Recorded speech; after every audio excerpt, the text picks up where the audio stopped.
মোহাম্মদ দেলোয়ার হোসেন। আমার বাসা রাজশাহী জেলা মোহনপুর উপজেলা গোছা গ্রামে। আমি 2010 সাল থেকে আজ অবধি আপনাকে শুনছি। আমার কাছে অনেক ঘটনা আছে আর অনেকবার পাঠাতে চেয়েছি, বাট পাঠানো হয়ে ওঠেনি। তাই অবশেষে আজ লিখতে বসলাম। আজ আমি আমার বড় আব্বুর জীবনে ঘটে যাওয়া একটি সত্য ঘটনা আপনাদের সাথে শেয়ার করছি। যদি সিলেক্টেড হয় আপনি পড়ে শোনালে খুব খুশি হব। শুরুতেই আমি আমাদের গ্রামের বর্ণনা দিই, না হলে অনেক কিছুই বোঝা যাবে না। আমাদের গ্রামের দুই পাশ দিয়ে দুইটা লম্বা আর অনেক চওড়া বিল। সেই দুই বিলের আর গ্রামের মাঝখান দিয়ে চলে গেছে একটি মাটির রাস্তা। সেই মাটির রাস্তা ধরে ঘেঁষে গ্রামের ঠিক মাঝখানে একটি বাজার, সেখানে কিছু দোকান আর ছোট একটি মাঠ। সেই মাঠে সপ্তাহে 2 দিন হাট বসে। আর আমাদের বাসায় যেতে হলে সেই মাঠ ঘেঁষে চিকন ঢালু রাস্তা ধরে বিলের দিকে যেতে হয়। একদম বিল ঘেঁষে আমাদের বাড়ি।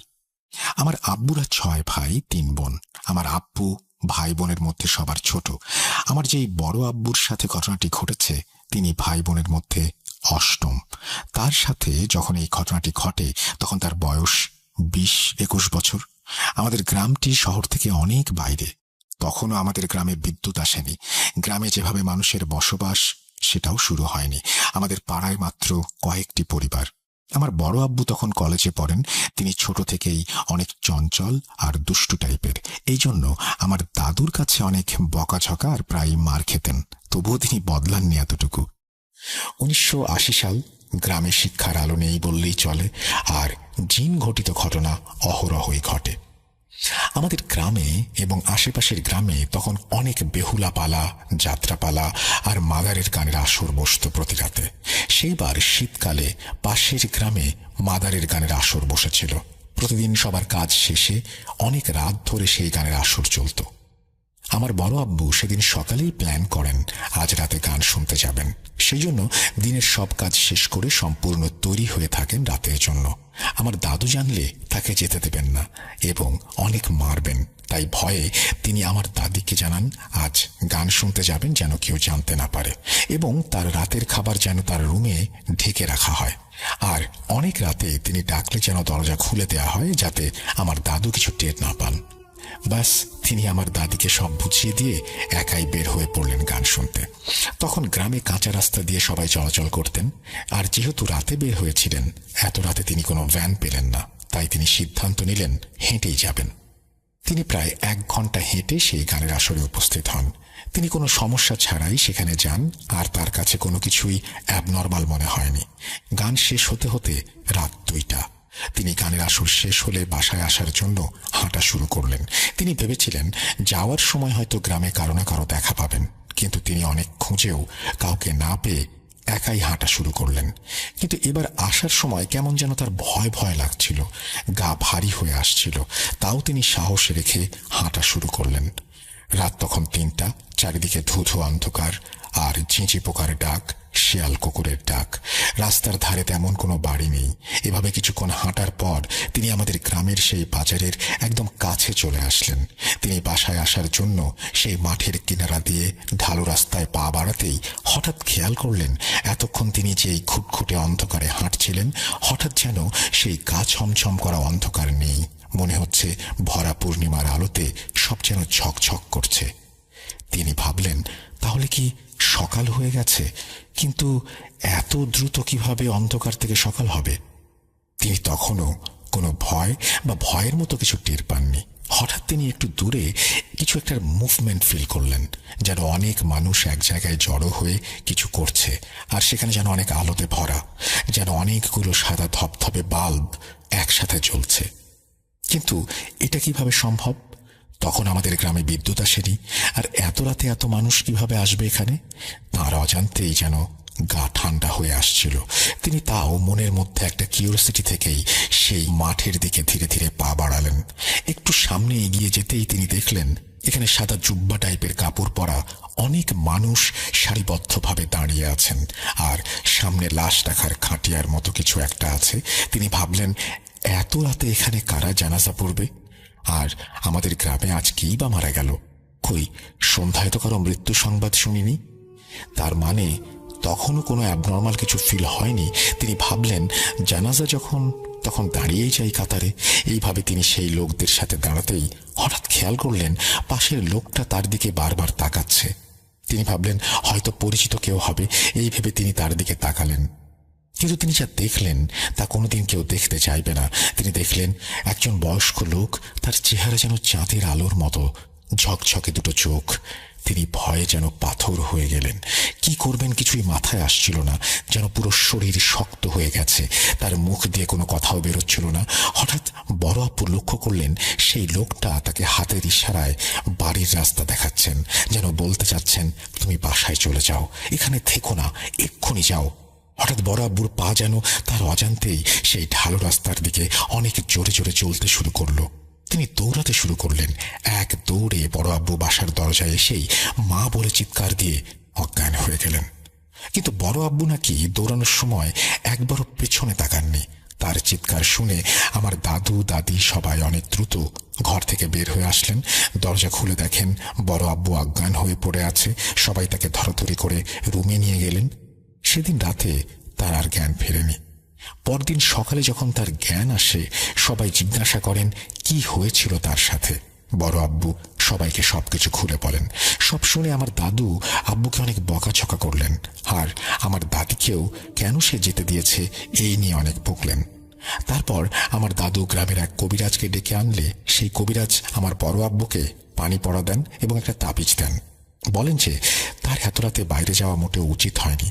সেদিন হয়তো কোনো মুসলিম জিনের মধ্যে কেউ মারা গিয়েছিলেন, তাই তারা সেই দিন জানাজা দিয়ে সেই মৃত জিনের দাফনের ব্যবস্থা করছিলেন। তিনি আরও বললেন, আমার বড় আব্বুর কপাল অনেক ভালো, তাই একজন বয়স্ক ভালো জিন তাকে বাড়ির পথ দেখিয়ে দিয়েছে, তার জীবন রক্ষা করেছে। এই ছিল ঘটনা। এটা 100% সত্য ঘটনা, আর আমার বড় আব্বু আজও বেঁচে আছেন। আমি তার কাছ থেকেই শুনেছি। ঘটনা প্রথম কোথাও শেয়ার করলাম, আর এর দায় দায়িত্ব সব আমার। যদি ভালো লাগে, সিলেক্টেড হয় আমাকে জানাবেন। আমার কাছে আরো ঘটনা আছে, সময় করে পাঠিয়ে দেবো ইনশাল্লাহ। থ্যাংক ইউ ভেরি মাচ আপনার ঘটনার জন্য এবং আমাদেরকে ঘটনা শেয়ার করার জন্য। আশা করছি এই ঘটনাটি আপনাদেরও ভালো লেগেছে। আমরা চলে যাব আমাদের পরবর্তী ঘটনায়। আসসালামু আলাইকুম রাসেল ভাই, প্রিয় শ্রোতা বন্ধুরা, আশা করি ভালো আছেন, ভালোর দলে আছেন। আমি আহমেদ রোহান, আছি যশোর থেকে। আমি প্রথমেই রাসেল ভাইকে অসংখ্য ধন্যবাদ জানাই, কারণ গত 129তম এপিসোডে আমার একটা স্টোরি সুন্দরভাবে লিসেনারদের পড়ে শোনানোর জন্য। যাই হোক, আজ আমি আপনাদের সাথে যে ঘটনাটি শেয়ার করতে যাচ্ছি সেটা আর কোনো বাইরের ঘটনা না, সেটা আমার নিজের গ্রামের একটি ঘটনা। ঘটনাটি ঘটে আমাদের যশোরের একটি গ্রামে। সঙ্গত কারণে আমি গ্রামটির নাম উল্লেখ করলাম না, যার জন্য ক্ষমা চেয়ে নিচ্ছি। তার আগে একটু বলে নিই, আপনারা অনেকেই হয়তো অনেক ঘটনা শুনে থাকেন, কিন্তু কখনো কি ভেবেছেন সেসব ঘটনা যদি আপনাদের নিজ গ্রাম বা এলাকায় ঘটে তখন আপনাদের কেমন লাগবে? ঠিক আজকের ঘটনাটাও সেরকম। আমার গ্রামের একটু বর্ণনা দেই। আমাদের গ্রামটি ছিল বেশ বড়, গাছপালায় ভরা একটি শান্ত এবং নীরব গ্রাম। গ্রামটিতে আছে বড় একটি পুকুর, আর সেই পুকুরের ওপরে আছে বিশাল এক বাঁকানো তাল গাছ, যেখানে কিছু ভয়ের জিনিস আছে লোকমুখে শোনা যায়। আর সেই পুকুরের পাশ দিয়ে চলে গেছে লোকজনের চলাচলের প্রশস্ত রাস্তা, আর সোজা রাস্তা দিয়ে গিয়ে পুকুরের কিছু দূরেই আছে বাঁশঝাড়ে ঘেরা একটি বিশাল পারিবারিক গ্রাম্য কবরস্থান, যেখানে দিনের বেলা গেলেও গা ছমছম করে। আর তার পাশ দিয়ে চলে গেছে বড় ফাঁকা একটি মরা বিল, যাকে বলা হয় হুগলাকুড়ি। এই সব মিলিয়েই তৈরি করেছে একটা ভয়ঙ্কর গ্রাম। এবার মূল ঘটনায় আসা যাক।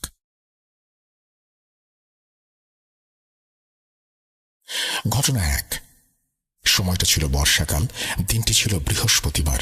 গ্রামের একটি লোক নাম রমিজ মিয়া একজন ইজি বাইক চালক। সে রাত 1টা পর্যন্ত বাইক চালিয়ে গ্রামের রাস্তা ধরে বাড়ির দিকে আসতে শুরু করে। সেদিন হালকা বৃষ্টি পড়ছে, আর চারিদিকে মৃদু ঝিঝি পোকার ডাক আর বিদঘুটে অন্ধকার। মাঝে মাঝে আকাশের বুক চিরে বিদ্যুতের ঝলকানি, আর সেই বিলের দিকটা থেকে মৃদু শেয়ালের ডাক বুকটা কাঁপিয়ে দিচ্ছে। আগেই বলে রাখি, রমিজ মিয়ার বাড়ি যেতে হয় সেই পুকুরের পাড় দিয়ে। সে যখন বাইক নিয়ে পুকুরের পাশ কাটিয়ে যাচ্ছিল, হঠাৎ সে একটা চাপা কান্নার শব্দ শুনতে পায়। সে খেয়াল করে শব্দটা পুকুরের মধ্যে থাকা তাল গাছ থেকে আসছে। এবার সে ওই দিকে তাকায় এবং দেখতে পায় একটি মহিলা বাঁকানো তাল গাছের ওপরে পেছন ফিরে বসে আছে। তার পা দুইটি পানির মধ্যে, তার পরনে থপথপে সাদা শাড়ি, চুলগুলো ছড়ানো, কিন্তু সে পেছন ফিরে আছে এবং কান্না করছে। সে ভাবল, এত রাতে এখানে মহিলাটা কি করছে? হয়তো বাড়ি থেকে রাগারাগি করে এসেছে, গলায় ফাঁস দিতে পারে। এবার সে গাড়িটাকে একটু সামনে দাঁড় করিয়ে রেখে যায় মহিলাটির কাছে, গিয়ে পেছন দিক থেকে বলে, কে আপনি? এত রাতে এখানে কি? বাড়ি চলে যান। যেই না কথাগুলো বলেছে অমনি মহিলাটি তার দিকে ঘুরে তাকায়। তখন সে যেটা দেখতে পায় সেটা দেখার জন্য সে মোটেও প্রস্তুত ছিল না। সে দেখে একটি বিষণ্ণ চেহারা, যার চোখ দুটো ছিল পুরাই সাদা, আর মুখটা আগুনে ঝলসানো, আর মুখ দিয়ে টাটকা রক্ত গড়িয়ে পড়ছে। আরও দেখে সেই অশরীরীর সাথে একটি বাচ্চা। সে খুব রাগান্বিত দৃষ্টিতে তাকিয়ে আছে এবং একসময় সে বলে ওঠে, হায়, আমার কাছে আয়। এই বলে ভয়ানক অট্টহাসি হাসতে থাকে। এটা দেখে সে প্রচন্ড ভয় পেয়ে চিৎকার করতে করতে বাড়ির দিকে দৌড় দেয়, আর বাড়ির সাথে গিয়ে জোরে একটা চিৎকার দিয়ে অজ্ঞান হয়ে যায়। যখন তার জ্ঞান ফেরে তখন সে দেখে তার বাড়িতে তাকে ঘিরে অনেক লোকের ভিড়, আর সবাই বলে কি হয়েছিল রাতে। এবার সে রাতের ঘটনাগুলো খুলে বলে। এতে আশেপাশের লোকজনের মনে ভয়ের দানা বাঁধে, আর রমিজ মিয়াকে ভালো কবিরাজ দেখানো হয়, কিন্তু তাতে কোনো লাভ হয় না। রমিজ মিয়া দিন দিন কেমন পাগলের মতো হয়ে যায়। সে হঠাৎ হঠাৎ গভীর রাতে বারবার ছুটে চলে যায় সেই পুকুর পাড়ে। এই ঘটনার ঠিক 7 দিন পর সেই পুকুরের পানিতে ভাসতে দেখা যায় রমিজ মিয়ার লাশ। ঘটনার একটি জায়গায় তিনি বলেছেন যে এই যে বাচ্চাটি ছিল, তিনি বলেছেন যে এই বাচ্চাটিকে হলে তিনি খাচ্ছিলেন। তো এই যে আদমখোরের কথা আমরা শুনি, এবং এই যে একটা অদ্ভুত টান, এবং সেই টানের কারণে মৃত্যু হয় রমিজ মিয়ার, জীবন দিতে হয় তাকে, এই ব্যাপারগুলো খুবই অদ্ভুত। আমরা জানি যে ঢাকাতেও এরকম আদমখোরের সন্ধান পাওয়া গিয়েছে। বাংলাদেশের বিভিন্ন জায়গায় হয়তো এরকম আদমখোররা আছেন, আমি ঠিক জানি না। যদি আপনারা জেনে থাকেন অবশ্যই আমাকে জানাবেন। আমি চলে যাচ্ছি ঘটনা 2-এ। একদিন গ্রামের একজন লোক, তার নাম তুহিন, সে শহরে একটি কাপড়ের দোকানে কাজ করত। একদিন দোকান বন্ধ করে বাড়ি আসতে আসতে অনেক রাত হয়ে যায়। রাত প্রায় 2টার মতো হবে। সে মেইন রোড থেকে নেমে গ্রামের কাঁচা রাস্তা ধরে একটা সিগারেট ধরিয়ে হাঁটতে হাঁটতে বাড়ির দিকে আসতে থাকে। সে যে রোড দিয়ে আসছিল, যেহেতু সময়টা বর্ষাকাল ছিল, রাস্তাটি ছিল প্রচুর কর্দমাক্ত। রাস্তার এক পাশে ছিল পাট ক্ষেত, আর এক পাশ দিয়ে একটু হালকা টাইপের বাগান, যার ভেতর 4টা পারিবারিক কবর আছে। আর মাঝখান দিয়ে সেই রাস্তা ধরে চলেছে তুহিন মিয়া। তার আগে একটু বলে নেই, তুহিন মিয়া ছিল খুব সাহসী এবং কিছু প্যারানর্মাল বিষয়ে অভিজ্ঞ। আর তাই সে যখন সেই পারিবারিক কবর আর পাট ক্ষেতের মাঝামাঝি চলে এসেছে, তখন সে খেয়াল করে তার পাশ দিয়ে একটা কালো ছায়া মূর্তির মতো কিছু পারিবারিক কবরস্থানের মধ্যে থাকা শেওড়া গাছটিতে উঠে গেল। তখন সে একটু ভালো করে খেয়াল করল এবং একটি ভয়ানক দৃশ্য দেখতে পেল। সে দেখে চাঁদের আবছা আলোয় একটি যুবতী মেয়ে, বিভৎস, গায়ে কোনো কাপড় নেই, চোখের কুটুরিতে চোখ নেই, পুরো খালি, চুলগুলো এলোমেলো, তার হাতে একটি কালো রঙের দড়ি নিয়ে দাঁড়িয়ে আছে। সেই বিভৎস অবয়বটি সেই শেওড়া গাছ থেকে নেমে তার দিকে এগিয়ে আসে। এটা দেখে সে প্রচন্ড ভয় পায় এবং মনে মনে ভাবে তার সাথে আজ খারাপ কিছু ঘটতে চলেছে। সে মনকে শান্ত করে, সূরা কালাম পাঠ করতে থাকে এবং নিজে শরীরটা বন্ধ করে নেয়। এরপর তাকে ঘিরেই একটি বড় বৃত্ত এঁকে ফেলে। তারপর সেই বৃত্তের মধ্যে সে দাঁড়িয়ে যায়। এতে দেখা যায় সেই বিভৎস অবয়বটি তার কাছে আসতে পারছে না। সে খালি হাতে থাকা দড়িটি নিয়ে তুহিন মিয়ার গলায় পরাতে চাচ্ছে, কিন্তু পারছে না। এভাবে সময় যেন যাচ্ছেই না। তুহিন মিয়ার গলা শুকিয়ে এসেছে সূরা পড়তে পড়তে। এভাবে কতক্ষণ কেটেছে বুঝতে পারছে না। এক সময় সব শান্ত হয়ে যায়। দূরের মসজিদ থেকে ভেসে আসে ফজরের আজান এবং নারীরূপী সেই অবয়বটি রাগান্বিত হয়ে কর্কশ কণ্ঠে বলে আজকে তাকে ছেড়ে দিয়েছে বা সে বেঁচে গেছে। ঘটনা 3। একদিন এক রাতে আমাদের এলাকার খুব পরহেজগার একজন মানুষ ইশার নামাজ পড়ে ঘুমিয়ে যান। প্রতিদিনের মতো গভীর রাতে ঘুম থেকে ওঠেন তাহাজ্জুদের নামাজ পড়ার জন্য। সে সময় বাইরে থাকা টিউবওয়েলটিতে ওযু করার জন্য যান। হঠাৎ ঘোড়ার পায়ের শব্দ শুনতে পান। তিনি ভাবেন এত রাত্রে ঘোড়া আসবে কোত্থেকে। একটু কৌতূহলী হয়ে তার বাড়ির সামনের রাস্তায় তিনি তাকান।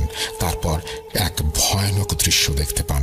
তিনি দেখেন একটি মাথাবিহীন ঘোড়া তার দিকে এগিয়ে আসছে। ঘোড়াটি গজগজ করতে করতে সামনে এগিয়ে আসছিল এবং তার সামনে দিয়ে দৌড়ে হুগলাকুড়ি বিলটার দিকে গেল। মাথাবিহীন ঘোড়া। এটা দেখে তিনি প্রচন্ড ভয় পান এবং সে রাতে আর নামাজ পড়েন না। পরবর্তীতে শোনা যায় এরকম দৃশ্য অনেকেই রাতে দেখেছে এবং খুব বাজেভাবে ভয় পেয়েছে। ঘটনা 4। একদিন রাতে আমাদের গ্রামের এক ব্যক্তি, তার নাম হাসান মিয়া, যার বাড়িটি ছিল বাঁশবাগানের কাছেই রাস্তার ধারে। একদিন অনেক রাতে হাসান মিয়ার স্ত্রীর হঠাৎ বাইরে যাওয়ার প্রয়োজন হয়। সেদিন বাইরে ছিল জ্যোৎস্না রাত। যেহেতু অনেক রাত, সেই কারণে কাউকে না ডেকে একাই যান বাইরে। যখন তিনি রাস্তার পাশে থাকা টিউবওয়েলের কাছে এসেছেন, তখন একটু ঝুমুর বাজার শব্দ শুনতে পান। শব্দটা ক্রমাগত বাঁশবাগানের দিক থেকে বাঁচতে বাঁচতে হঠাৎ তার বাড়ির সামনে এসে থেমে যায়।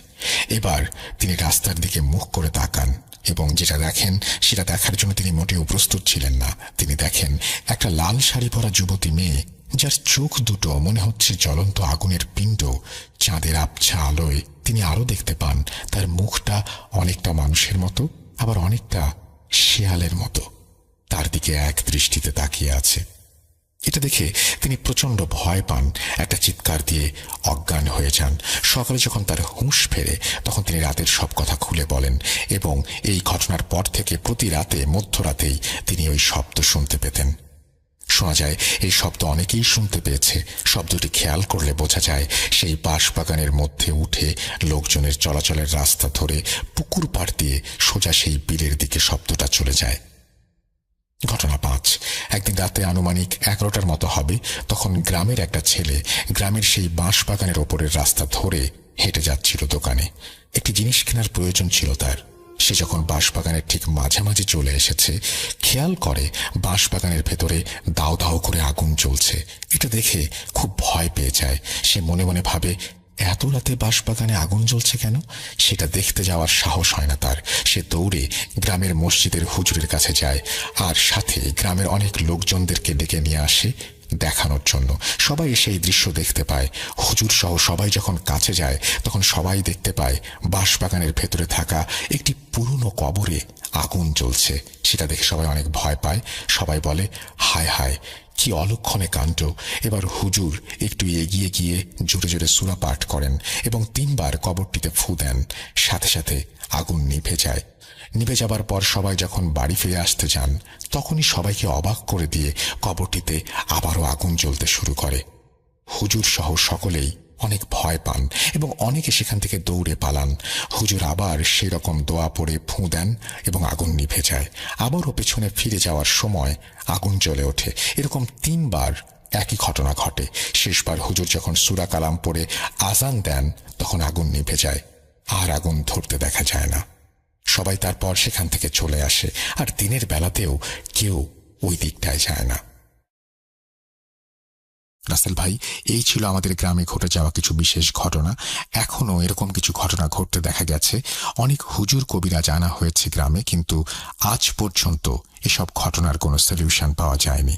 জানি না আসলে ঘটনাগুলো কতটা ভয়ের, কিন্তু ঘটনাগুলো আমাদের গ্রামে ঘটে যাওয়া সমস্ত ঘটনা। ভালো লাগলে লিসেনারদের পড়ে শোনাবেন।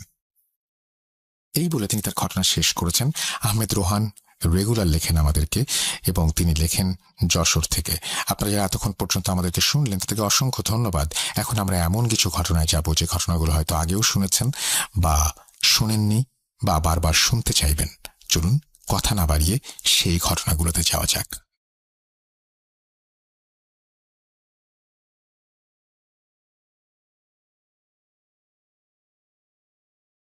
Entertainment is a must. শুনুন স্বাধীন পডকাস্ট।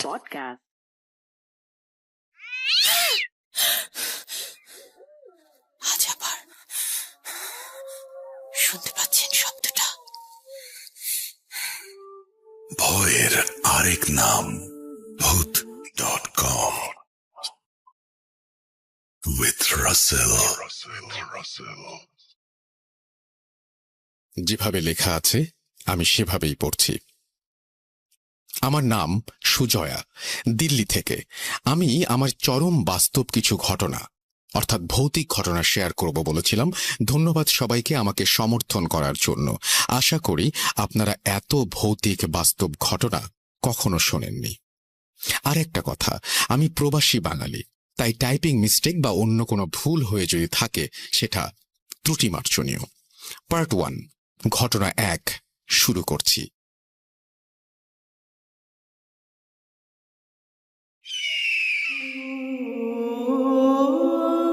এটি আমার মায়ের জীবনের কাহিনী। আমার মায়ের বর্তমান বয়স 60। তার যখন 22 বছর বয়স, তখন মুর্শিদাবাদের একজনের সাথে পত্র মিতালি মারফত কথা হতো। তার নাম ছিল হেমন্ত। তারা 4 ভাই, কোনো বোন ছিল না, তাই হেমন্ত মামা আমার মাকে পত্র মিতালি সূত্রে বোন পাতিয়েছিল।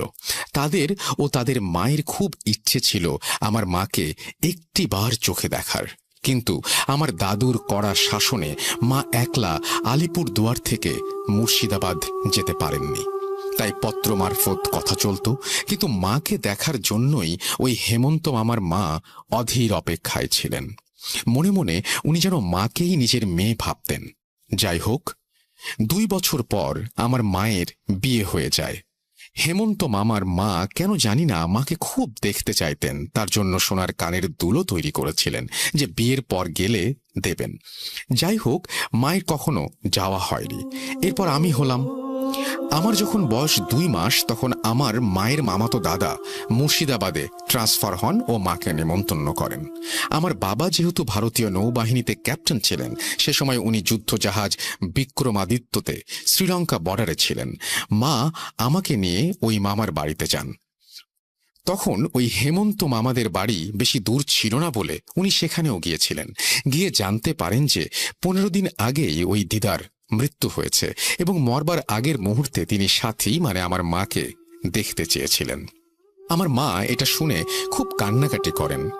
তো যাই হোক, হেমন্ত মামার বাবা মাকে অনুরোধ করেন কিছুদিন থেকে যেতে। মা 3 দিন থাকতে রাজি হন। প্রথম রাত্রে একটা বিরাট ঘটনা ঘটে যায়।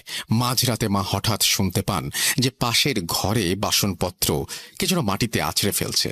বলে রাখি, ওই হেমন্ত মামারা 4 ভাই একটা বড় ঘরে ঘুমাতেন, ওনাদের বাবা ওই দিদার ঘরে ঘুমাতেন, আর আমাকে ও মাকে বাড়িতেই নতুন একটি ঘরে থাকার ব্যবস্থা করে দিয়েছিলেন। তাই সাথেই রান্নাঘর লাগোয়া। আমার মা ছিলেন অসীম সাহসী ও তেজি মহিলা, কারণ শ্রীকৃষ্ণের মতো উনিও অষ্টম গর্ভ, তাই উনি কাউকে ডাকেননি। চুপ করে আমাকে বুকে নিয়ে শুয়েছিলেন। রান্নাঘরে অসম্ভব আওয়াজ শুনেও উনি চুপ করেছিলেন। হঠাৎ ওই রাতেই মায়ের বাথরুমে যাবার প্রয়োজন পড়ে, তো আমাকে মশারির ভেতর রেখে একাই টয়লেটে যান। পুরনো বাড়ি হিসেবে কলতলা থেকে জল নিয়ে যেতে হতো। মা যেই মুহূর্তে দরজা থেকে বেরিয়ে উঠোনে নামেন, সেই মুহূর্ত থেকে কে যেন তাকে অনুসরণ করতে থাকে। মা স্পষ্ট দেখতে পান যে লাল পেড়ে শাড়ি পরা মহিলা, কিন্তু খুব আবছা। মা কলতলা থেকে জল তুলছেন, সে যেন মাকে স্পর্শ করতে চাইছে কিন্তু পারছে না। সে মায়ের শরীর ঘেঁষে দাঁড়িয়ে আছে, মায়ের দিকে তাকিয়ে আছে, মাকে ধরতে চাইছে কিন্তু পারছে না। মা টয়লেটে যাওয়া থেকে বেরোনো অবধি সেই একই ঘটনা। যতক্ষণ মা বাইরে ছিলেন ততক্ষণ সেই ছায়ামূর্তি যেন তাকে প্রবলভাবে স্পর্শ করার চেষ্টা করছিল। গলার কাছে ধরতে আসছিল কিন্তু পারেনি। দরজা অবধি এসেছিল কিন্তু আপ্রাণ চেষ্টা চালাচ্ছিল। পরদিন মা হেমন্ত মামাকে ঘটনাটা বলেছিলেন। উনি খুব বকা দিয়েছিলেন ওনাকে না ডেকে একলা যাওয়ার জন্য। উনি কেঁদেছিলেন খুব, যে হয়তো হেমন্ত মামার মা আমার মাকে দেখার প্রবল বাসনা নিয়ে মরেছিল, তাই মৃত্যুর পর চেয়েছিলেন মাকে কাছে নিতে। মা পরদিন ওখান থেকে চলে এসেছিলেন। ঘটনা 2, আমার বাবার আদি বাড়ি বর্ধমান।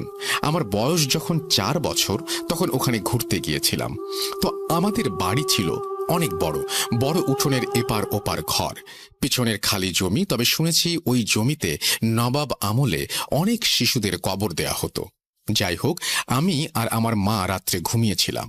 লাগোয়া ছোট ঘরে আমার জন্য দুধ রাখা ছিল পাম্প স্টোভের ওপর। আমাদের এই ঘরটায় জানালা ছিল একটা, সেটা বন্ধ ছিল, আর ছিল একটা খুব ছোট ভেন্টিলেটর, যেটা দিয়ে একটা কবুতর ঠিকভাবে যেতে পারবে না। যাই হোক, রাতের বেলা আমি বাথরুমে যাব বলে মাকে ডাকি। মা উঠোনের ওপারে বাথরুমে গিয়ে আমাকে বারান্দার কোণে বসতে বলেন। ওনার পেছনটা ছিল ঘরের দিকে। হঠাৎ উনি শুনতে পান একটা ভীষণ রকমের শোঁ শোঁ আওয়াজ, যেন কেউ বিষাক্তভাবে কিছু চাটছে।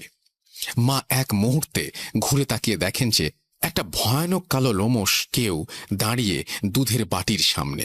মা তাকাতেই সেও জ্বলন্ত আগুনের মতো লাল চোখে তাকিয়েছিল। মা আমাকে তাড়াতাড়ি কোলে নিয়ে ঘরে এক পা ফেলতেই সে সেকেন্ডেরও কম সময়ে একটা লাফ মেরে যেন উড়ে ওই ছোট্ট ভেন্টিলেটর দিয়ে বেরিয়ে গেল। মা আমাকে মশারির ভেতর ঢুকিয়ে যেই না বলছেন, তুমি ভয় পেও না, আমি ঠাকুমাকে এখনই ডেকে আসছি, অমনি ওই পেছনের জমি থেকে যেন একটা বীভৎস গলা ভেঙচি কেটে উঠেছিল, মানে বুক কাঁপানো আও আও করে ভেঙচি কাটার আওয়াজ। সেটা আমি আজ 27 বছর পরেও ভুলতে পারিনি। আমি আজও কেঁপে উঠি মনে পড়লে সেই ছায়ামূর্তি আর সেই ভেঙচির আওয়াজ।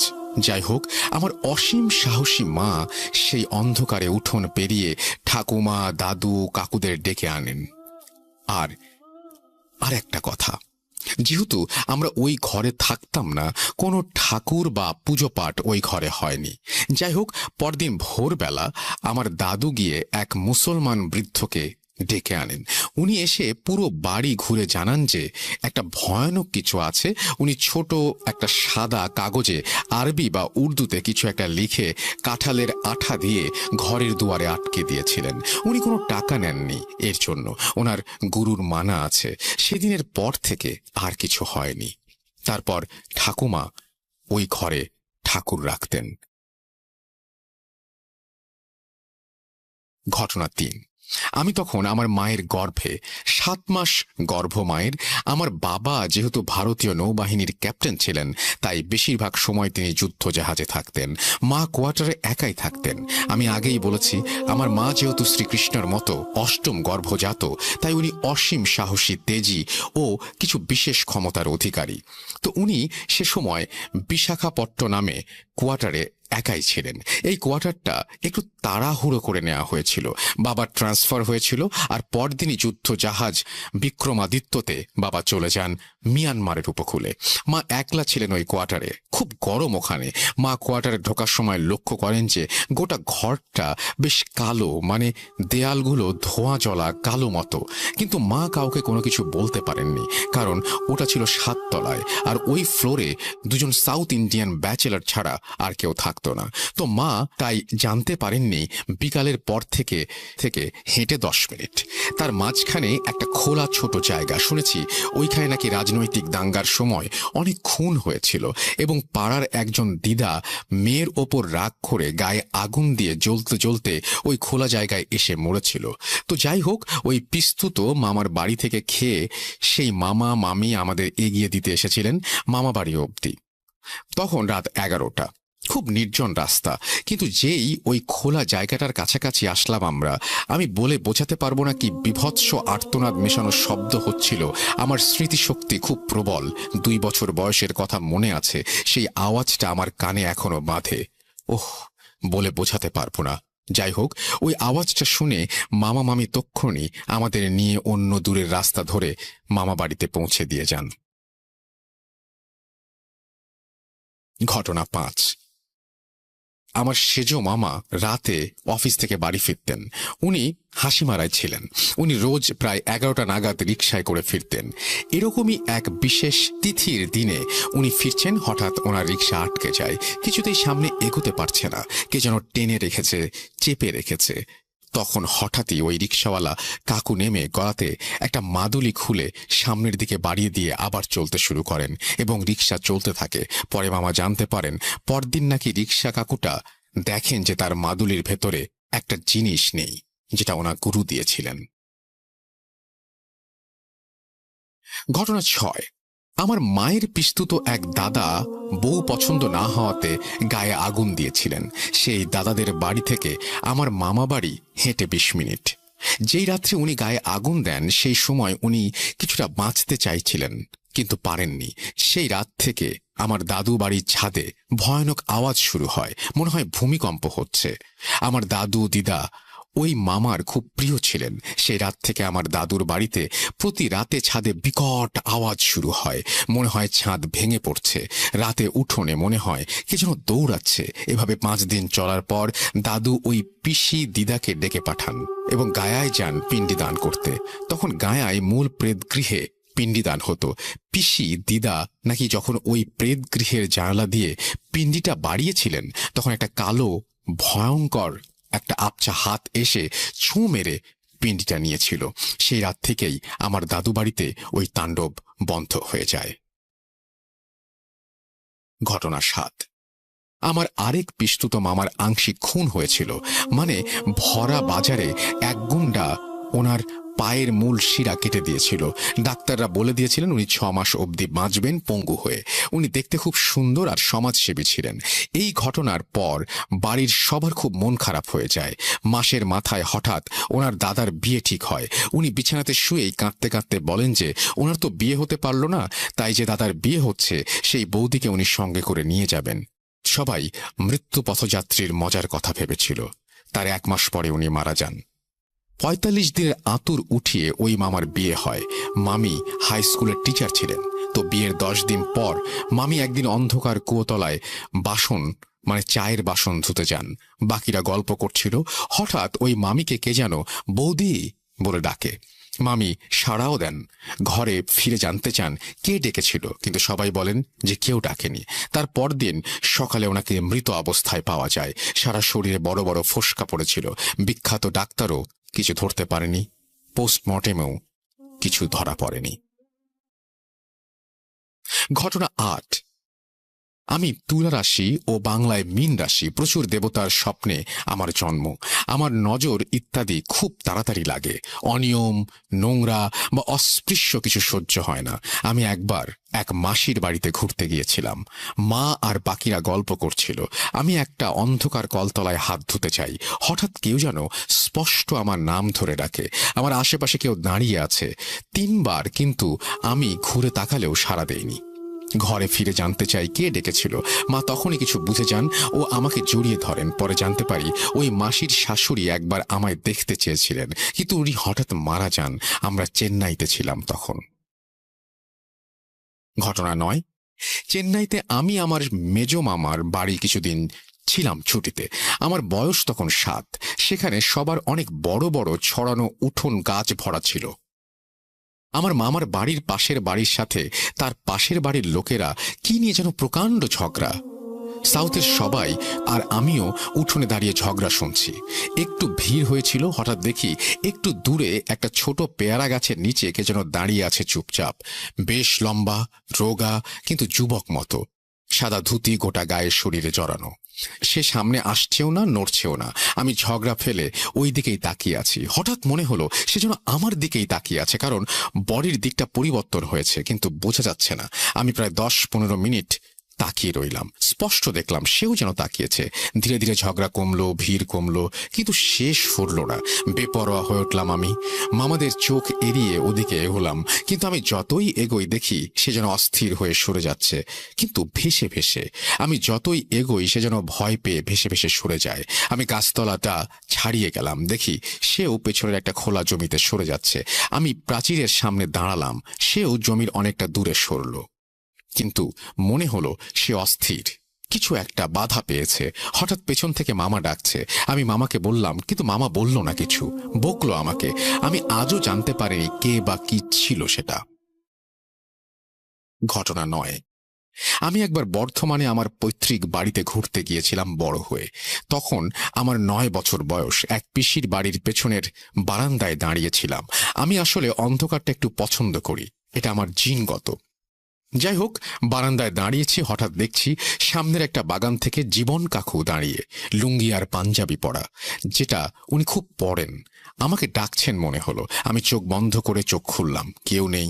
আবার 1 মুহূর্ত পরেই দেখলাম জীবন কাকুকে, কিন্তু একটু সরে গেছেন উনি সাইডে, সেই ভাবেই ডাকছেন। আমি বারান্দা থেকে নামতে যাব, মায়ের আবছা গলার আওয়াজ পেলাম। আমি পিছিয়ে এলাম, দেখলাম কেউ নেই সামনে। আমি দৌড়ে সামনের দরজা দিয়ে জীবন কাকুদের বাড়িতে গিয়ে দেখি উনি ছাত্র পড়াচ্ছেন। আমি আর ভাবতে পারিনি। আমি আজও জানি না কি হয়েছিল ওটা। ঘটনা 10। আমি আর আমার মা দিল্লির কোর্টে একটা কাজে গিয়েছিলাম। তখন ছুটি চলছিল। মনেই ছিল না কিছু অ্যাডভোকেট তাদের চেম্বার খুলতেন। তো আমরা আলোচনার জন্য একজনকে জিজ্ঞেস করি, উনি একটু দূরে ছিলেন, অপেক্ষা করতে বললেন। আমরা 5 তলায় দাঁড়িয়ে আছি, অনেক বন্ধ চেম্বার ওখানে। আমরা একটা বন্ধ চেম্বারের সামনে দাঁড়িয়েছি, নির্জন, লোক প্রায় নেই। হঠাৎ আমি দেখছি সামনের বন্ধ চেম্বারের দরজাটা যেন ভয়ানকভাবে কেউ ভেতর থেকে টানছে, ধাক্কাচ্ছে। বাইরের দরজাটা ভীষণ নড়ছে। মাকে দেখালাম, উনি এগিয়ে গেলেন। কিছুক্ষণ চুপচাপ দরজাটা দেখে আবার সেই রকম শুরু হলো, যেন প্রবল বেগে কেউ ধাক্কাচ্ছে, টানছে। মা হঠাৎ দরজার ওপর হাত রেখে তালাটা ধরলেন, যেন মনে হলো কেউ বাধা পেল। মা দাঁড়িয়ে রইলেন। হঠাৎ আমাদের ওই অ্যাডভোকেট পেছন থেকে ডাকলেন। পরে জানতে পারি ওই চেম্বারে একজন সিনিয়র অ্যাডভোকেট হার্ট অ্যাটাকে মারা যান। উনি ভেতরে কাজ করছিলেন, ওনার একজন ক্লায়েন্ট ওনাকে মৃত অবস্থায় পান। সর্বশেষ ঘটনা, আমি তখন লেখাটা বুঝতে পারি আমি তখন ভাড়া থাকি, কোনো একটা জায়গার কথা বলছেন তিনি, আমি না হয় নাই বললাম সেটা। এবং তারপরে তিনি বলছেন যে বাড়ি থেকে ইউনিভার্সিটিতে অনেকটা দূর।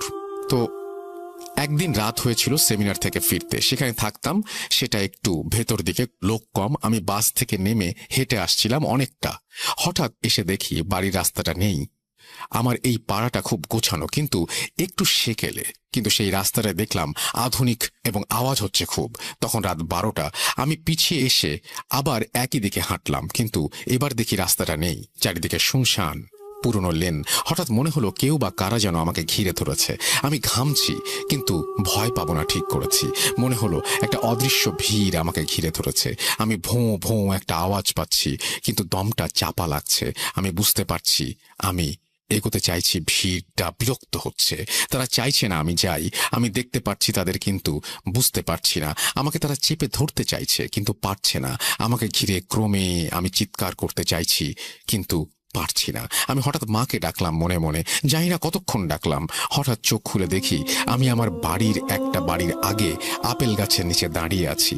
আমি এক দৌড়ে আমার বাড়ির দরজায় পৌঁছে কলিং বেল বাজালাম। মা আমাকে দেখেই চমকে উঠলেন। আমাকে পাগলের মতো লাগছিল। এরপর থেকে মা আমাকে বাস স্টপে নিয়ে যেতেন রোজ, সেখানে একটা পার্কে অপেক্ষা করতেন। আর ছোট কয়েকটি ঘটনা আছে আমার এই জীবনের। এই বাস্তব তিক্ত ভৌতিক কাহিনী কেমন লাগলো আপনাদের আমাকে জানাবেন। সবাই ভালো থাকবেন। অগ্রিম ধন্যবাদ সবাইকে। আমাকে জানাবেন আপনাদের কিরকম লেগেছে, আমি শান্তি পাবো। এই ছিল ঘটনা।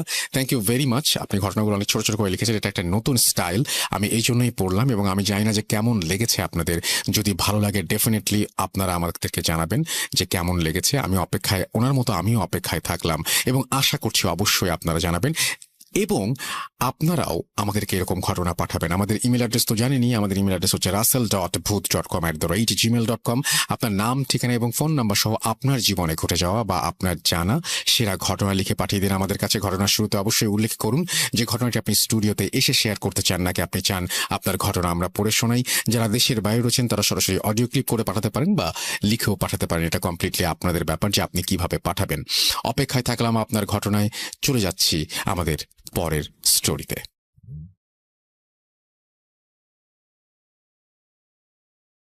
Entertainment is a must. শুনুন স্বাধীন পডকাস্ট।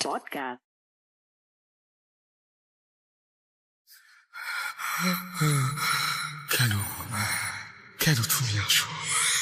আমি শুধু তোমার সাথেই থাকতে চাই। তুমি চলে যাও, চলে যাও, প্লিজ চলে যাও। .com with Russell.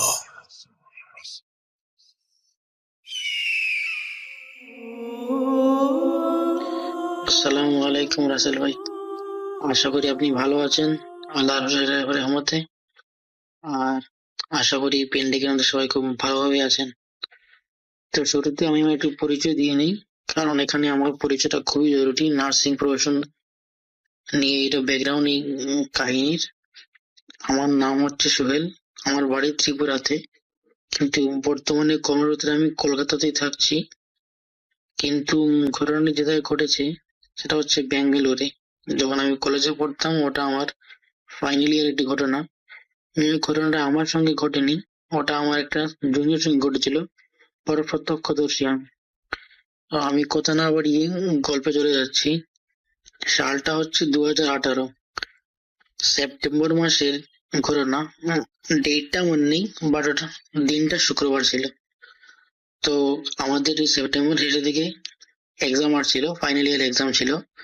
তো আমরা একদম প্রিপারেশন নিচ্ছিলাম, স্টাডি হলিডে ছিল। তো ভোর 10টার দিকে আমাদের কলেজ থেকে আমাদেরকে ডেকে পাঠায়। আমাদের হোস্টেল আর কলেজ পাশাপাশি। তো আর বলে রাখি রাসেল ভাই, আমাদের এখানটায় আমাদের ফাইনাল ইয়ার ব্যাচের মধ্যে আমরা শুধু 5 জনই ছেড়েছিলাম। আর এর মধ্যে 2জন থাকতাম হোস্টেলে, 3জন থাকতো পিজিতে। তো আমাদেরকে ম্যাক্সিমাম মানে প্রিন্সিপাল অথরিটি যেই আসতেন মেনলি আমাদের সঙ্গে কথা বলতেন, আমাদেরকে ডাকাতেন। তো হঠাৎ করে এই 10টার দিকে কল আসে আমরা যে ম্যাম ডেকেছেন যেতে হবে। তখন আমরা দুটো বেরিয়ে যাওয়ার পথে নিচে আমাদের জুনিয়র গুলোকে পেলাম। ওরা বলছিল যে, দাদা তাড়াতাড়ি যান, ওখানটায় তো একটু সমস্যা হয়ে গেছে। আমাদের ওই জুনিয়র ছেলের নাম বলছিল, আমি ওর নামটা বলছি না, ওই সময় একটু ম্যাম ডাকছে আপনাকে। তো আমরা তাড়াতাড়ি করে গেলাম। যাওয়ার পর ম্যাম বললো, আমাদেরকে বললো, দেখো এই এই স্টুডেন্ট এই ইয়ারের সমস্যা হচ্ছে। দেখো তুমি তো মুসলিম, তুমি তো জানো তোমাদের কি কি হয় না হয়, আমরা ঠিক বুঝতে পারছি না। তুমি একটু ওই জুনিয়রকে জিজ্ঞেস করে তোমাদের যা করতে হয় তুমি একটু করে একটু বুঝে দাও। তো আমি আর আমার রুমমেট দুটো বন্ধু একসঙ্গে গিয়ে ওখানটায় ওদের ক্লাসে ঢুকলাম। ঢুকে ওদের সঙ্গে কথা বললাম। তো যার সঙ্গে করো না, ওই ছেলেটা তখন ওখানটায় ছিল না, ওকে ওর বন্ধুরা ওখান থেকে বের করে কলেজের গ্রাউন্ড ফ্লোরে এনে রেখেছিল একটা রুমে। ওরা 4-5 জন ওর সঙ্গে ছিল। তো ওখানটায় গিয়ে আমরা জানতে পারলাম যে হয়েছিল, ওই ছেলেটা আমাদের সকাল 9টা 15 কলেজ স্টার্ট হতো। তো 9টা 15 কলেজে ঢুকে ঠিকঠাক তো 9টা 20-25-এর মধ্যে স্যার ম্যাডাম যিনি থাকতেন ঢুকে যেতেন ক্লাসের মধ্যে। কিন্তু ওই দিন হয়তো 5 মিনিট লেট হচ্ছিল। এর মধ্যে ওই যার সঙ্গে ঘটনা, ওর জুনিয়র ছেলে ওর বেঞ্চমেটকে বলল যে দরজার বাইরে জানালার উপরে একটা অ্যাপেল রাখা আছে, ওটা নিয়ে আমি খাবো। তো ও বললো যে ঠাট্টা করছে, ফাজলামো করছে। তারপর ও গেল, গিয়ে সত্যি সত্যি একটা অ্যাপেল দেখতে পেলো ওখানটায়। ওটা নিল, হাতে নিয়ে অনেকটা অবাক হলো। কারণ আমরা আসলে ওই যে হাইব্রিড যে অ্যাপেল গুলো দেখি, ওগুলো সাধারণত অনেক বড় হয়। অ্যাপেল পাই তৈরি করতে অনেকগুলো ওইসব, যেগুলো মানে তৈরি করে না, ওই বড় বড় হাইব্রিড রকম অ্যাপেল ছিল। বাট ও হাইব্রিড অ্যাপেল থেকে খানিকটা বড় ছিল। তো ও একটু মানে ইতস্ত বোধ করে তাও নিয়ে ওকে দিয়ে দেয়। ও জিজ্ঞেস করে, তুই কি করে জানলি এর ওখানটা ছিল, আমরা কেউ দেখতে পারিনি। এমনকি মানে ও বললো ওটা আমাকে আমার বন্ধু দিয়েছে খাবার জন্য। তো বেশ, ওর হাতে ও দিয়ে দিয়েছে। ও তো বললো আমাকে খাওয়াস, ও বললো না ওটা তুই খেতে পারবি না, ও এমনটা বললো। তারপর ওটাকে পুরো একা নিজে হাতে নিয়ে, আমরা যদি 3টে বাইট নিয়ে যতটা শেষ করতে পারবো, ও প্রথম বাইটে অতটা শেষ করে দিল। তা দেখে ওর সঙ্গের ছেলে একটু ঘাবড়ে গেছিল। ও বলছিল, কি রে, কি হয়ে খাচ্ছিস, তুই কি রাক্ষস হয়ে গেছিস নাকি, এমনটা বলছিল ওরা। ওটা খেয়ে তারপর ওর ওর বেঞ্চমের কাছে জল চাইলো, তারা জল দিল। এরই মধ্যে ম্যাম ঢুকে বললেন ক্লাসে। ম্যাম ছিলেন। তো ও এর মধ্যে সবাই ম্যাম অ্যাটেন্ডেন্স করছেন, ও এর মধ্যে বিড়বিড় করে কি বলছে। আর ওকে ম্যাম ডাকছেন, বাট ও রেসপন্স করছে না। তো ম্যাম ওর সামনে গিয়ে দাঁড়ালেন, ওর ন্যাচারাল কি হয়েছে ওর বলে জিজ্ঞেস করে, ও কিছু বলছে না। ও জাস্ট এমনিতেই ভিডিও করে মানে বলছে। তা দেখে ম্যাম একটু ঘাবড়ে গেলেন। তো ম্যাম বেরিয়ে গেলেন। ম্যাম বেরিয়ে গিয়ে প্রিন্সিপালকে খবর দিলেন। প্রিন্সিপাল ওখানটায় আসলেন, এসে দেখলেন যে ও বসে আছে। ও ম্যামকে দেখে বলছে, আমি মিষ্টি খাবো। আমি কথাটা বাংলায় বলছি, বাট আমাদের ওখানটায় সবাই জানেন ব্যাঙ্গালোরের লোকাল ল্যাঙ্গুয়েজ কানাডা ল্যাঙ্গুয়েজ। তো ওখানটায় আমাদের টিচারের সঙ্গে ম্যাক্সিমাম ইংলিশে কথাবার্তা হতো, কারণ আমরা কানাডা ল্যাঙ্গুয়েজ খুব ভালো বলতে পারতাম না। তো ইংলিশই বলতে পারতাম মেনলি কলেজে। তো ইংলিশে কথোপকথন হচ্ছিল, বাট আমি বাংলায় বলছি। তো কতক্ষণটা এমন হচ্ছিল, ওই ওর বন্ধুরা যেভাবে আমাকে বললো যে, ও ম্যামকে দেখে বললো, ম্যাম আমি মিষ্টি খাবো, ও মিষ্টি খেতে ইচ্ছে করছে। তারপর ম্যাম নিজের ওখান থেকে 50 টাকা দিয়ে ওর রুমে বেঞ্চমেটকে পাঠালেন, বলে 4টে মিষ্টি নিয়ে আসো। তো বেঙ্গলোরে সেই ওরকম ভালো মিষ্টি পাওয়া যায় না, সবাই জানেন যে ওই রসগোল্লা আসলে কিছু পাবেন না। তখনটায় এগুলা পাওয়া যায় যেগুলো নর্মাল সুইট পাওয়া যায়, ওগুলো আনলো। ও খেলো, খেয়ে বলতো জল খেলো। জল খেয়ে ম্যামকে থ্যাংক ইউ বললো। তারপর ও বসে কোরআন তেলাওয়াত করা শুরু করলো। তো মানে ও, হ্যাঁ, ও ছেলেটা ভালো। ও নামাজ পড়তো রোজ, ও এই ঠিক টাইম মতো এই ভালোভাবে পড়াশোনা করতো, সব ঠিকঠাক ছিল ওর। কিন্তু মানে ও এত ভালো যে মানে ওই কোরআন তিলাওয়াত করতে পারে, তা আমাদের কেউ জানা ছিল না ওখানটায়। ছোট থাকলে ভাই জানেন যে সবাই সবাইটা জেনে যায় কে কিরকম ছেলে, ব্যবহার কিরকম, কে কি জানে। তো ওরটা জানা ছিল না। তো তা দেখে ম্যাম একটু ঘাবড়েলেন, তো তারপরই ম্যাম আমাদেরকে খবর দিলেন। তারপর আমরা ওখানটায় গেলাম। তারপর গিয়ে আমরা ওদের সঙ্গে যেটা জানতে পারলাম, তারপর ওরা ওই অ্যাপেলটা নিয়ে একটা ডাস্টবিনে ফেলে দিয়েছিল। তো আমরা যতক্ষণে গিয়েছিলাম তার মধ্যে ওর বন্ধুরা ওর সঙ্গে কথা বলছিল, যারা ছিল। মেয়েরা তো তখন ঘাবড়ে একদম শেষ। তো ছেলেরাই কথা বলছিল মেনলি। তো ওর সঙ্গে বলতো, ও বলছিল ওর বন্ধুদেরকে, এই তোরা কি যাবি আমার সঙ্গে আমাদের বাড়ি? তো ওর বন্ধুরা বললো, হ্যাঁ, এইবার ছুটিতে বাড়িতে গেলে অবশ্যই তোর বাড়িতে যাবো, যাবো না কেন, বেড়াতে যাবো নিশ্চয়ই। বলে, না না, আমি ওখানটার কথা বলিনি, আমার বাড়ি বলছি। যাবি তোরা, নিয়ে যাবো তোদেরকে, সন্ধ্যাবেলা আসবি, এরকম বলছিল। তো ওরা বললো কি বলছে, কি মাথা খারাপ হয়েছে না, তাই এটাই ভাবছিল। তারপর ওরা ওকে ক্লাসে সবাই ভয় পাচ্ছিল বলে নিচে নিয়ে গেল। তারপর আমাদেরকে ডাকলো। তারপর আমরা ওখান থেকে ওকে নিয়ে গেলাম। আমাদের ওখান থেকে মসজিদটা হেঁটে গেলে 2 মিনিট, খুবই কাছে ছিল। তো আমরা ওখানটায় গেলাম, দিনটা শুক্রবার ছিল, আগেই বলেছি। তো আমরা ভেবেছিলাম যে ইমাম সাহেবকে পেয়ে যাবো, কিন্তু পাইনি। ওখানটায় গিয়ে দেখি শুধু আমাদের মুয়াজ্জিন সাহেব আছেন। তো যাওয়ার সময় যে ঘটনা, তা আমাকে একটু বলি। ও যাচ্ছিল ভালো ভালো, ও বললো যে, ও আমাদেরকে বললো যে, সোহেল ভাই দেখো ওরা কি বলছে, আমি কি জানি কি বলছে, ম্যামকে কি বললো আমি জানি না, আমাকে বলছে কোন মসজিদে নিয়ে যেতে, জুম্মার টাইম হয়নি, আমি স্নান করিনি, এখন কেন যাবো, জুম্মা তো একটা, এখন তো বাজে বেলা 10টা, পরে গেলেই তো হতো না। তো আমি ওকে বুঝলাম, ঠিক আছে ভাই চল, দেখ দেখে আসি, মসজিদ সাহেব ডেকেছেন তাই যাবো আমার ওখানটায়। তো গিয়ে মশা কি বললেন, তো মসজিদ সাহেব দেখে বললেন, হয়তো ওর সঙ্গে কিছু খারাপ কিছু লেগেছে, বা কিছু হয়েছে ওর।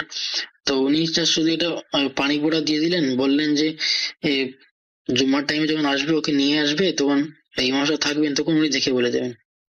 তো ঠিক আছে, আমরা ওই, তো একটা ঘটনা ওখানটায় বলি কি হয়েছে। আমরা বললাম মসজিদে চল, বললাম মসজিদে চল, ও রাজি হয়ে গেল, ঠিক আছে। বাট গেটে ঢোকার একটু আগে, মসজিদে ঢোকার আগে ও বেহুশ হয়ে গেল।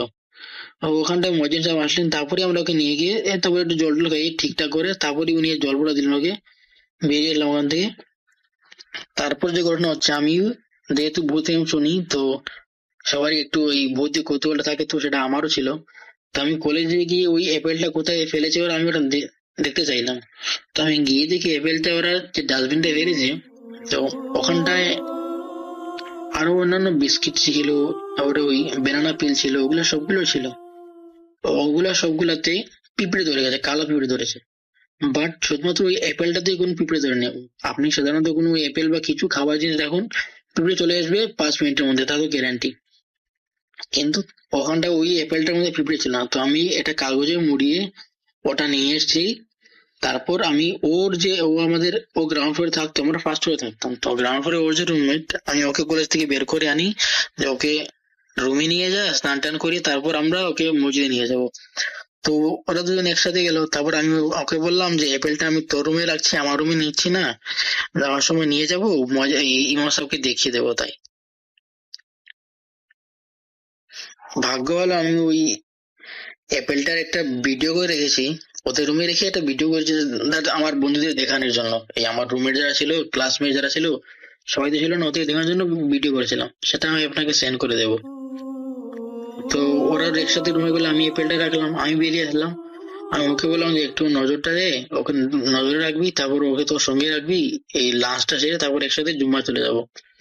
তো ওরা দুজন, তারপর আমি উপরে চলে গেলাম। তারপর আমি যখন নিচে নেমে আসলাম জুম্মা যাবো বলে, তখন আমি ওদেরকে ডাকলাম। তো ও বলছে যে, সোহেল ভাই, ওর রুমমেট যে ছিল, আমি অ্যাপেলটা খুঁজে পাচ্ছি না, এখানটায় ছিল। আমি বললাম ছিল মানে? তো ও বললো যে, দেখো আমি আর ও তো একসাথে রুম থেকে বেরিয়ে লক করে গেছি, চাবি আমার সঙ্গে ছিল, ও স্নান করে আমার জন্য বাইরে দাঁড়িয়ে ছিল, আমি এসে রুম খুললাম, কিন্তু রুমে অ্যাপেল নেই। তো তার শুনে তো আমি রীতিমতো মানে ঘাবড়ে গেছিলাম যে আমি কোনো কি বিপদ ডেকে আনলাম আমার জন্য, না বাকি সবার জন্য। তা আমি বললাম, ভাই ঠিক আছে তাহলে চলো আপাতত যাই, জুমার নামাজটা আদায় করি, তারপর ইমাম সাহেবের সঙ্গে কথা বলে দেখা যাবে কি হবে। তো ও তখন একদম ঠিকঠাক, কোনো বাজে কথা নেই, কোনো উল্টা কথাবার্তা নেই, কিছু নেই, সব ঠিকঠাক আছে ওর। ওখানটায় গেলো, ভালোভাবে নামাজও পড়লো। তো তারপর নামাজ পড়ে আমরা একটু টাইম নিয়ে ইমাম সাহেবের সঙ্গে কথা বললাম যে এই ঘটনা এই হচ্ছিল। তো উনি একটু খানিকক্ষণ দেখলেন, ওকে একটু ফুটু দিলেন, একটু জল পড়া দিলেন, আর একটু তেল পড়া দিলেন, বললেন ওই তেলটা ওকে 3 দিন লাগাতে আর এই জলটা খেতে। তো আর বললেন যে ও হয়তো কোনো একটা জায়গা দিয়ে এসেছিল বা ক্রস করেছিল যেখানটায় কোনো খারাপ ছায়া ছিল বা কিছু ছিল, তাই হয়তো ওর উপর একটা আশা করেছিল। বাট এই ময়দিন সাহেব যা দিলেন তাতেই অনেকটা হবে সে ছেড়ে গেছে হয়তো। তা তো ভাই রাসেল ভাই, এই ঘটনাটা তো অতটা ভৌতিক নয় জানি, বাট যখন আমরা ওকে জিজ্ঞেস করলাম যে মানে কিছু হয়েছিল কি এর আগের দিন বা কোথায় গিয়েছিলি, তো তখন ওর তো ঠিক মনে নেই। ও বলছে ওর ঠিক মনে নেই। হ্যাঁ, ও তো বলছিল যে ওকে নর্মালি কলেজ গিয়েছিল, কলেজ থেকে তারপর জিম গিয়েছিল, অতটুকুই বলে জিম থেকে চলে এসলো, খেয়ে টেয়ে স্নান করে পড়তে বসছিল, এতটুকুই। ওর সঙ্গে আরেকটা যে ওর জিম পার্টনার ছিল, ওকে জিজ্ঞেস করলাম, তো ও বলছিল যে ওরা আসার সময় ও এখানটায় দাঁড়িয়ে, মানে ওই যেখানে জিম দিয়ে যেত এখানটায় কিছু পরিত্য জায়গা ছিল, পরিত্য ওখানটা খারাপ জায়গা নয়, মানে ওখানটায় জমি ছিল, এমনি পড়েছিল, সবাই যাতায়াত করতো, বাট ও ওখানটায় পেচ্ছাপ করেছিল। তো ও বলছিল যে পেচ্ছাপ করেছিল, এতটুকু, আর কিছু নয়। তো আমরা সবাই বললাম যে হ্যাঁ, হয়তো ওখানটায় কিছু একটা ছিল, ও পেচ্ছাপ করে হয়তো ওটা রেগে গিয়েছে, তাই ওর উপর আসর করেছে। তো রাসেল ভাই, এই ছিল ঘটনা। এই ঘটনা খুবই ভৌতিক নয় তা আমি জানি, জাস্ট একটা এক্সপিরিয়েন্স আমরা শেয়ার করলাম। অ্যাকচুয়ালি অনেকদিন ধরে শেয়ার করার ইচ্ছা ছিল, কিন্তু পারিনি। কারণ হচ্ছে জানেন আমাদের এই নার্সিং স্টাফে তো বর্তমান সিচুয়েশন আমি বুঝতেই পারছেন এই প্যান্ডেমিকে, তো তার জন্যই। আর ইনশাল্লাহ যদি কোনোদিন বাংলাদেশে আসি আপনাদের শোতে আসবো। আর আমার হসপিটাল নিয়ে একটা ঘটনা আছে, যেটা আমি আগামীতে কোনো একদিন শেয়ার করবো, তাও যদি টাইম পাই অবশ্যই শেয়ার করবো। ওই ঘটনাটা খুবই ওই ভৌতিক নয়, আমার কোনো ঘটনাই ভৌতিক নয় বলতে পারি, বাচ্চা একটু অস্বাভাবিক। তো রাসেল ভাই ভালো থাকবেন, যদি আমার এই ঘটনা ভালো লাগে তাহলে শেয়ার করবেন, আর সালাম রইলো, দোয়া রইলো, ভালো থাকবেন, আল্লাহ হাফিজ।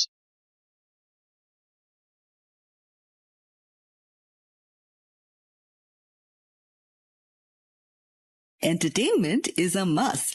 শুনুন স্বাধীন পডকাস্ট।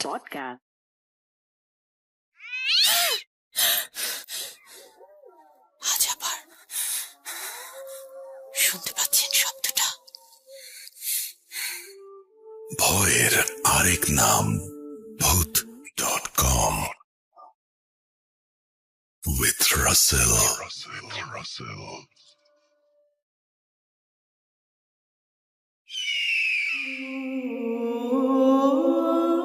আসসালামু আলাইকুম রাসেল ভাইয়া, আমি এই গল্পটা পাঠাচ্ছি। আমি আপনার একজন অনেক পুরাতন শ্রোতা, বলতে গেলে ছোটবেলা থেকে ভূত এফএম শুনেই মনে হয় বড় হয়েছি। আর সেখান থেকে আসলে ভূতের ব্যাপারটার প্রতি যদি আগ্রহ কেউ সৃষ্টি করে থাকে সেটা আসলে আপনার শোই।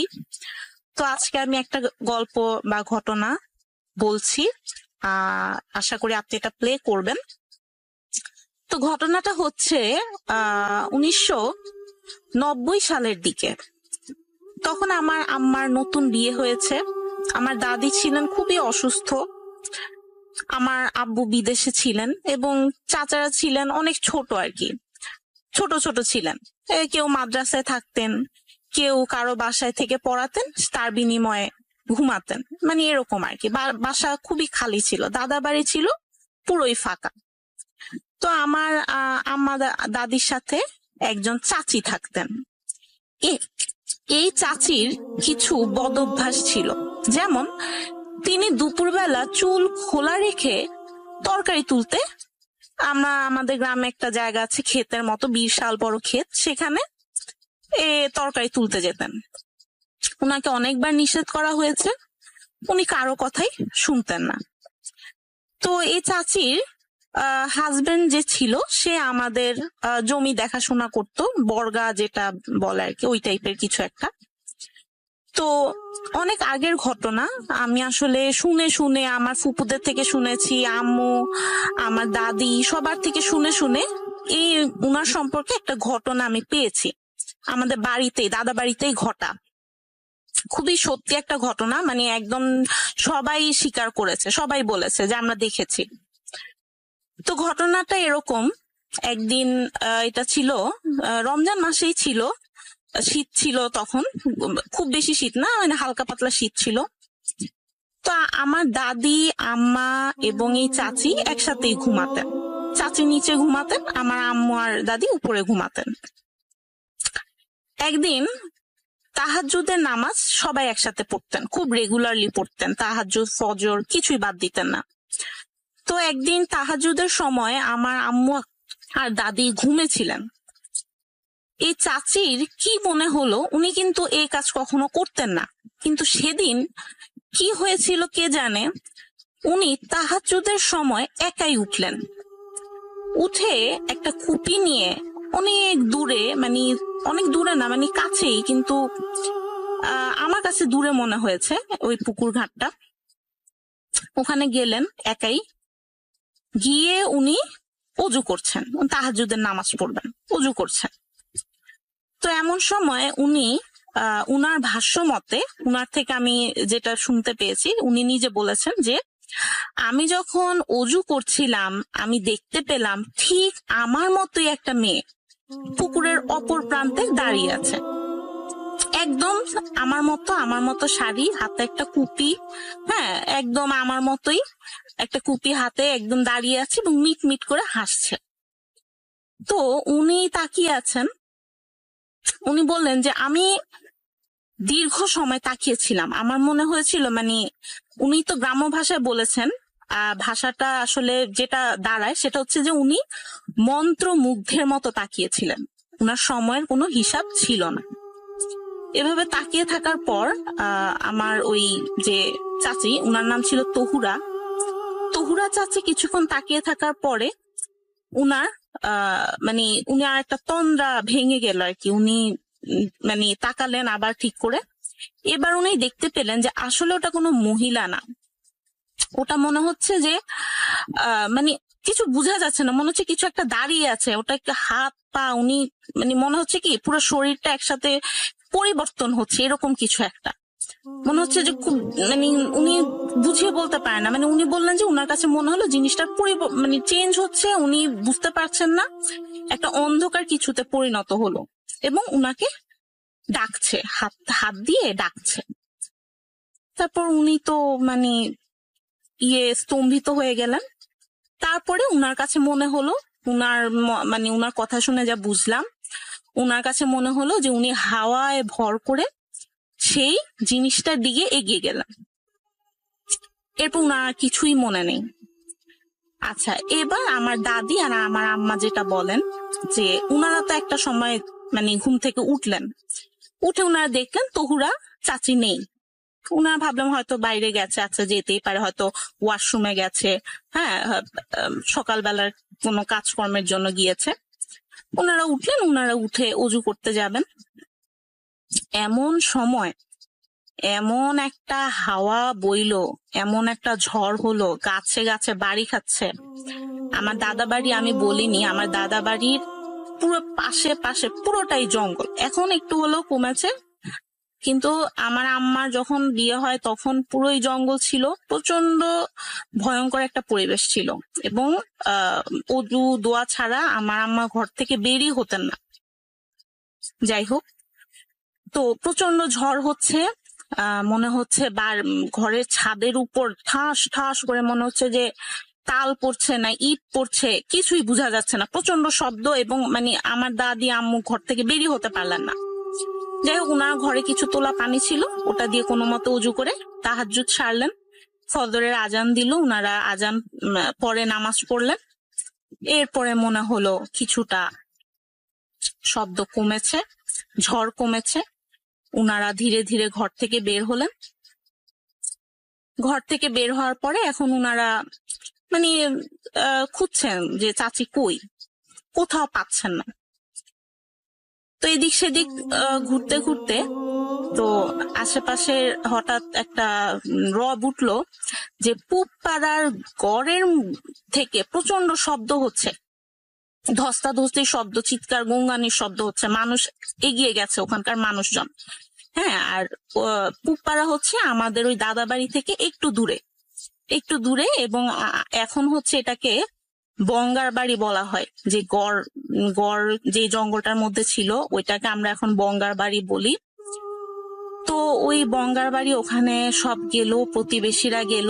মানে বঙ্গার বাড়ি হচ্ছে পুপাড়ার মধ্যে, আর বঙ্গার বাড়ির মধ্যে আবার একটা গড় আছে, খুব ভয়ঙ্কর গড় আর কি। তো যাই হোক, সবাই আগালেন, এগিয়ে বঙ্গার বাড়িতে গেলেন। গিয়ে তো খুঁজছেন যে কোথা থেকে শব্দটা হচ্ছে। প্রচন্ড আর্তনা, মানে গঙ্গানি সাউন্ড হচ্ছে। আমার ছোট চাচা, আমার আম্মু, দাদি, প্রতিবেশী সবাই এগোলেন। তো উনারা যেটা নাকি দূর থেকে দেখলেন যে মনে হচ্ছে একটা মানুষকে কেউ মানে একবার ঘরের মধ্যে ডুবাচ্ছে, একবার বের করছে। হ্যাঁ, টেনে, চুল ধরে টেনে একবার ডুবাচ্ছে, একবার বের করছে দূর থেকে। ওনারা কিন্তু কাছে থেকে দেখেননি আর কি। হ্যাঁ, মনে হচ্ছে গায়েবী কিছু, ওনারা ওইটাকে মানে কিছু একটাকে ডুবাচ্ছে, উঠাচ্ছে। তো মহিলারা তো এগুলোই না, মানে ভয় পেয়ে গেল। যারা পুরুষ ছিল সন্ধ্যা মার্কা তারা এগোলেন। আমার ছোট চাচাও ছিলেন, ছোট চাচাও আমাকে এই ঘটনাটা কিছুটা বলেছিলেন। উনার যা মনে আছে যে উনারা সবাই এগোলেন। তারপরে মানে উনারা যখন এগোচ্ছেন তখন ওই জিনিসটাকে ঝুপ করে ঘরের মধ্যে ফেলে দেওয়া হলো। তো উনারা সবাই এগোলেন, এগিয়ে গড় থেকে যাই হোক যে জিনিসটা সেটাকে উদ্ধার করলেন, উঠালেন। উঠানোর পর যখন ওটাকে মানে এত কাদা ছিল, মানে প্রথমে তো উনারা বুঝেনি নাই যে এটা কোনো মানুষ। হ্যাঁ, এত কাদা ছিল তহুরা চাচির সারা গায়ে, এত ভারী ছিলেন উনি। উনাকে অনেক কষ্ট করে উঠানো হয় এবং পানি দিয়ে ধোয়া হয়।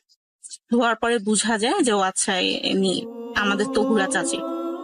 তারপর তো উনি পুরোপুরি মরমরই ছিলেন।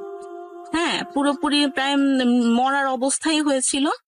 উনাকে উঠানো হয়, উনাকে হাত মালিশ, পা মালিশ, মানে যা যা করা যায় গরম করার জন্য, উষ্ণ করার জন্য চেষ্টা করা হলো। তারপর হুজুর এলো, কবিরাজ এলো, অনেক তদবির চললো। উনার আসলে দীর্ঘদিন তদবির চলেছে। এর মধ্যে বলে নিই একটা কথা, যে এই যে তহুরা চাচির সাথে এত ঘটনা ঘটলো, এ সময় কিন্তু উনি প্রেগনেন্ট ছিলেন, 3 মাসের প্রেগনেন্ট ছিলেন। এবং উনার কিন্তু এই যে বাচ্চাটা, এটা কিন্তু উনার নষ্ট হয়ে যাওয়ার কথা, কিন্তু বাচ্চাটা এখনো বেঁচে আছে। মানে সে তো এখন বড় হয়েছে, অনেক বড় হয়েছে, চাকরি বাকরি করে শুনেছি। তো সে কিন্তু মারা যায়নি, সে বেঁচে আছে। এবং তবে তহুরা চাচির আসলে একটা ক্ষতি হয়ে গেছে। উনি কিন্তু এখনো ওই ঘটনার পর 3 বছর পর্যন্ত উনি অসুস্থ ছিলেন। উনার বাচ্চাটাকে উনার ননদ দেখতো। আর উনার এই যে দীর্ঘ সময় উনি অসুস্থ ছিলেন, উনাকে কিন্তু মানুষ অনেক পিছনে আবডালে, আড়ালে আবডালে বিভিন্ন নামে ডাকতো। এর সমস্যা আছে, এর মাথায় প্রবলেম আছে, অনেক সমস্যা হয়েছে, অনেকে অনেক কিছু বলেছে। আর উনার এখন পর্যন্ত এখনো উনি বেঁচে আছেন। এখন উনার সাথে কথা বললে যেটা বুঝি, যে উনার আসলে ওই ঘটনাটা যখন উনি মনে করেন, উনি আসলে কোনো অন্য মানে জগতে হারিয়ে যান। উনি মনে হয় যে উনি খুব ভয়ের কোনো জগতে হারিয়ে যান। উনার মুখ, চোখ সম্পূর্ণ পরিবর্তন হয়ে যায়। আর আমার খুব ইচ্ছা ছিল উনি যেটা ঘটনা বলেছে ওটা রেকর্ড করে পাঠানোর, কিন্তু আমরা তো আসলে একটু মানে নোয়াখালীর, আমি নোয়াখালীতে থাকি নাই, আমাদের বাবা মা সব নোয়াখালীর, তো লক্ষ্মীপুর আর কি। তো উনার কথা আসলে বোঝা যায় না, একদমই গ্রাম্য ভাষা। তো রাসেল ভাইয়া, আমার খুবই ইচ্ছা যদি কখনো সম্ভব হয় স্টুডিওতে এসে গল্প বলার। আর যদি সেটা সম্ভব না হয়, গল্প পাঠাতে থাকবো। আপনি যদি শোতে প্লে করেন অনেক অনেক খুশি হব। আর এটাই বলতে চাই ভাইয়া, আপনি আসলে মানে আমাদের দেশে বা আমি যত রেডিও শো শুনি, আপনি আসলে একটা মেন্টর। যদি ভূতের গল্প শো এর কথা বলতে যাই, যে আপনি একটা পথ খুলে দিয়েছেন। অসাধারণ অসাধারণ আপনার প্রচেষ্টা। আপনি ভালো থাকুন ভাইয়া, আর সবসময় আমাদের সঙ্গে থাকবেন, এভাবেই বিভিন্ন শো চালিয়ে যাবেন। থ্যাংক ইউ ভাইয়া, আসসালামু আলাইকুম।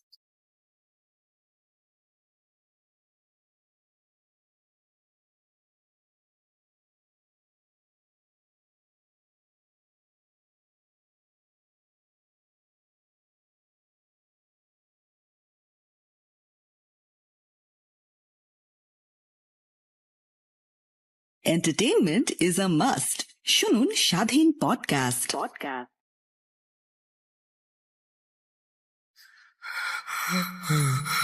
কেন কেন তুমি আসো? আমি শুধু তোমার সাথেই থাকতে চাই। তুমি চলে যাও, চলে যাও, প্লিজ চলে যাও।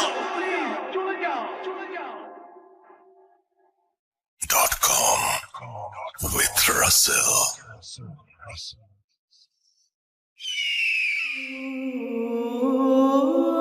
আসসালামু আলাইকুম রাসেল ভাই, আশা করি ভালো আছেন। আপনি সব সময় ভালোর দলে। ভুট.com এর সকল লিসেনারকে জানাই শুভেচ্ছা। আমার নাম মোহাম্মদ রাকিব হাসান, সাথিয়া থানা, গৌরীগ্রাম। তো আমার সাথে ঘটে যাওয়া একটা ঘটনা আপনাকে আজ শেয়ার করব। ভালো লাগলে আপনি অডিও ক্লিপটা চালু করবেন। তো ঘটনার একটু আগে বর্ণনা দিয়ে নেই। তো আমার ছোটবেলা থেকেই একটা নেশা ছিল, মাছ ধরার নেশা। তো আমি স্কুল পালিয়ে মাছ ধরতে যেতাম। তো মাছ ধরার স্থানটা হলো আমাদের একটা বিল। তো বিলে 10-12টা ডোবা আছে, সেই ডোবা থেকে মাছ ধরা যেত। তো ডোবাগুলো এমনকি স্যালো মেশিন দিয়ে ছেঁচে তারপরে মাছ ধরা যেত, অনেক মাছ পাওয়া যেত।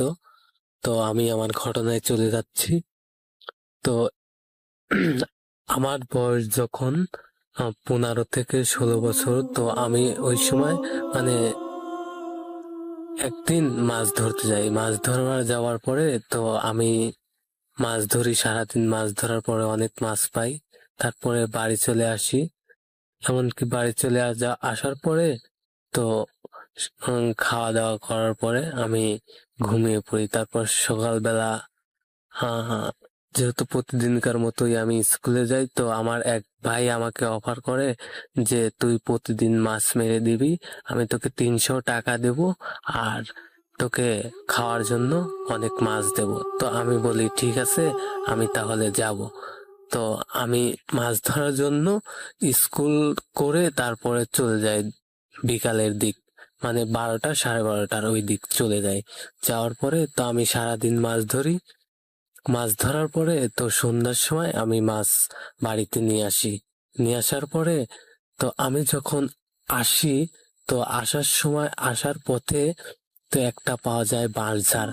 তো বাঁশঝাড় ওইখান থেকে মনে হচ্ছিল অনেক একটা সুগন্ধীয় মাংসর বাসনা, মানে মাংসর গন্ধ পাওয়া যাচ্ছে।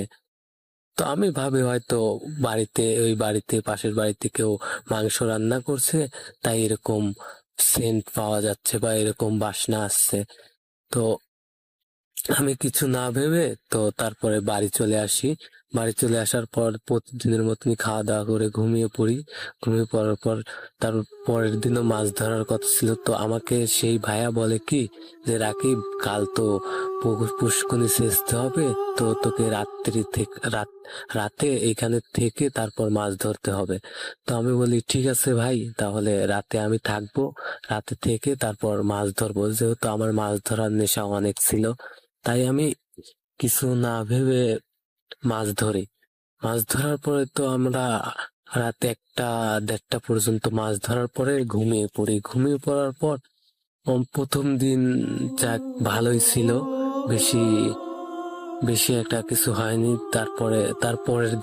তারপরের দিন আমরা তো ওইভাবেই মাছ ধরি। রাত প্রায় 3টা পর্যন্ত মাছ ধরার পরে মাছ ধরার যে খাঁচা আছে আর কি, পাশের খাঁচা, আমাদের এই গ্রামের অঞ্চলে খাঁচা বলে, তো ওই খাঁচায় আমরা অনেক বড় বড় মাছ মানে পানিতে জিয়ে থুই, মানে যাতে মাছটা না মারা যায়।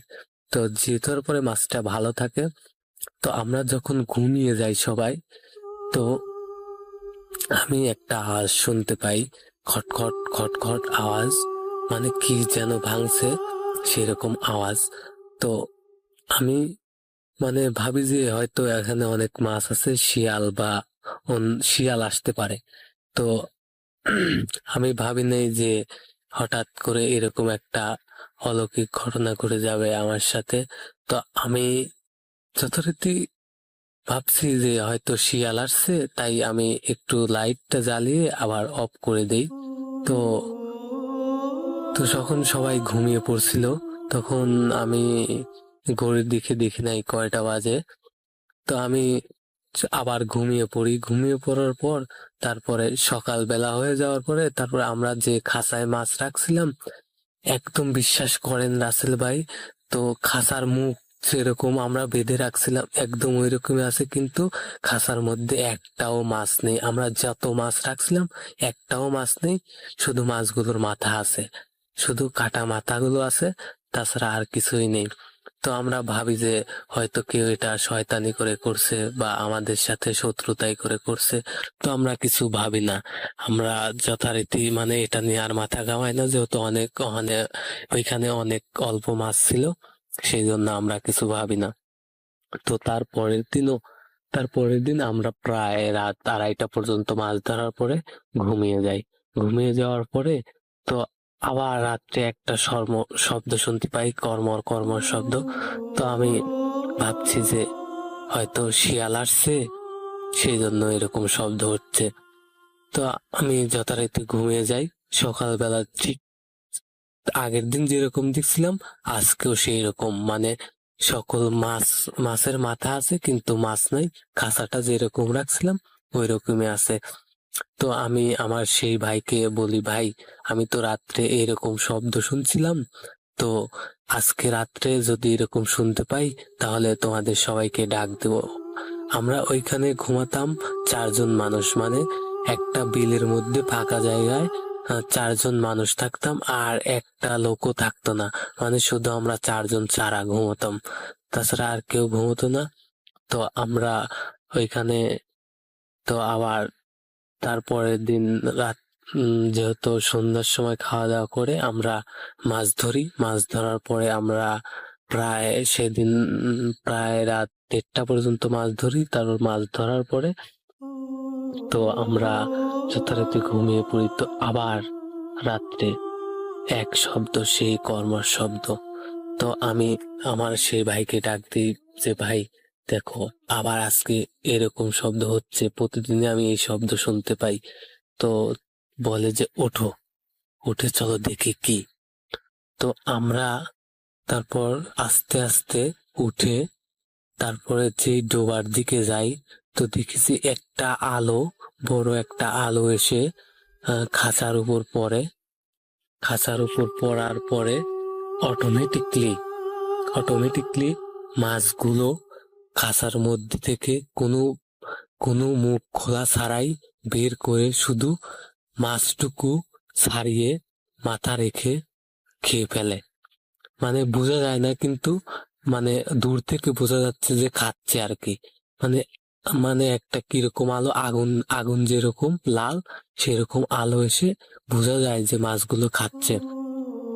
তো আমি আমার সেই ভাইকে বলি যে ভাই জোরে জোরে লাইট মারবো। তো সে বলে না, লাইট মারার দরকার নাই, তুমি এইখানেই থাকো, আমি দেখে আসি ওখানে কি। তো আমি যথারীতি বড় ভাই তার কথা মতো সেখানে বসে থাকি।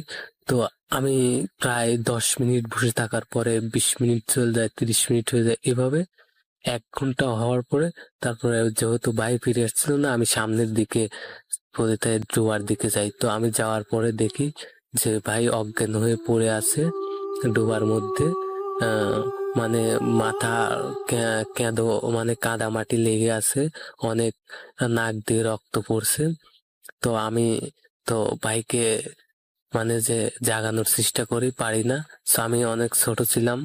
তো আর 2 জন ছিল, মানে আমরা যেখানে থাকতাম একটা ছোট ঘর, সেইখান থেকে 2 জনকে ডাক দেওয়ার পরে তো 2 জন এসে ধরার পরে তারপর নিয়ে গিয়ে তারপর যেহেতু ঠান্ডা ছিল তা হাত পা মানে যে ঘষে ঘষে গরম করার চেষ্টা করি। তারপর সকালে জ্ঞান ফেরার পর আমি ভাইকে জিজ্ঞেস করি যে ভাই তোমার সাথে কি হয়েছিল। তো বলে যে আমি যখন ওইখানে যাই তো দেখতে পাই একটা কালো অবয়ব আমার সামনে মাছ দাঁত দিয়ে চিবিয়ে খাচ্ছে। তো আমি কে জিজ্ঞেস করার পরে সে আমাকে 2 হাত দিয়ে কাঁধার উপর একটা জোরে আছাড় মারে। তো আমি তখনই সেন্সলেস হয়ে পড়ে যাই। তো আমার আর কিছুই মনে নাই। তো ভাই ঘটনাটা এখানে শেষ হতে পারতো, কিন্তু না। তো রাসেল ভাই, তারপরে আমরা আবার মাছ ধরা শুরু করি। এটা না ভেবে তারপরে আবার আমরা মাছ ধরা শুরু করি যে কালকে একলা ছিল, একলা গেছিল, আজকে তারপরে আমরা 4 জন যাব। তো তারপরের দিনও ঠিক সেই একই শব্দ শুনতে পাই। তো আমরা 4 জন একসাথে উঠি। ওঠার পরে তো আমরা সেই খাসার দিকে যাই। যাওয়ার পরে তো একটা বড় একটা আলো যখন খাসার ওইখানে আসে, তো আসার পরে মাছগুলো আবার ওইভাবে বের করে যেহেতু খায়, তো আমরা 4 জনই সামনের দিকে এগোচ্ছি। এগোনোর পরে তো তো আমি দেখতে পাই রাসেল ভাই যে অবয়বটা, চোখ দুটো লাল টকটকে, এবং মনে হচ্ছে যে আমাদেরকে ছিঁড়ে ছিঁড়ে খাবে। তো আমরা 4 জন যেহেতু ছিলাম, তো তারপরে সে ভ্যানিশ হয়ে যায় আমাদের সামনে। তো তারপরে দিন আমাদের 4 জনেরই অনেক জ্বর ছিল। এই ছিল আমার ঘটনা। ভালো লাগলে অডিও ক্লিপটা প্লে করবেন রাসেল ভাই। আসসালামু আলাইকুম। food.com দীর্ঘজীবী হোক। আসসালামু আলাইকুম রাসেল ভাই।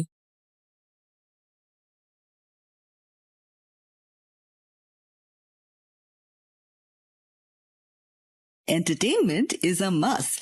শুনুন স্বাধীন পডকাস্ট।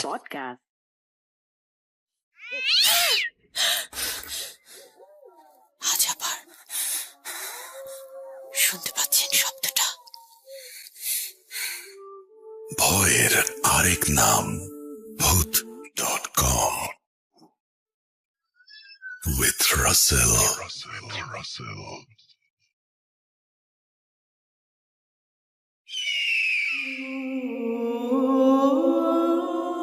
আলাইকুম, আমি ইসরাত জাহান সাফিয়া। আমি ময়মনসিংহ থেকে বলছি। আজ আমার এবং আমার বোনের জীবনে ঘটে যাওয়া এক ভৌতিক অভিজ্ঞতা শেয়ার করছি। কথা না বাড়িয়ে সরাসরি ঘটনায় চলে যাই। ঘটনাটি ঘটে বছর 2 আগে। আমি অনলাইন থেকে এক জোড়া কানের দুল আর তার সাথে কাঠের তৈরি ছোট্ট আয়না খচিত বক্স কিনি। বক্সটি এত সুন্দর যে আমি আমার যত কানের দুল ছিল আর নতুন যে কানের দুলটি কিনেছি সব ওই বক্সে রেখে দিতাম। আমার ছোট বোন বায়না করলো ওই নতুন কানের দুল জোড়া সে আগে পরবে। আমি মানা করিনি। ও 2-1 দিন পরার পর আমাকে বলে, আপু আমি আর কানের দুলগুলো পরবো না, আমি ব্যথা পাচ্ছি, আমার যন্ত্রণা হচ্ছে, মনে হচ্ছে আমার কানটা ছিঁড়ে যাচ্ছে। আমি ওর কথায় পাত্তা দিলাম না, বললাম যা রেখে দে, ওই বক্সে ঢুকিয়ে রাখ। একদিন আমিও হঠাৎ শখ করে ওই কানের দুল দুটি পরলাম।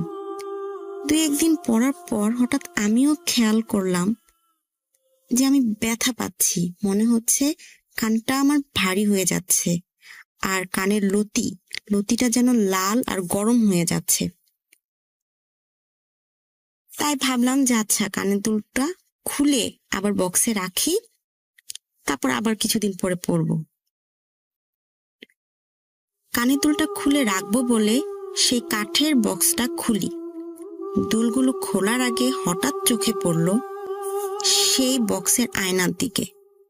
দেখলাম কানটা লাল হয়ে আছে আর দুলগুলো যেন আকারে বড় হয়ে গিয়েছে আর যেন ভারী হয়ে গিয়েছে।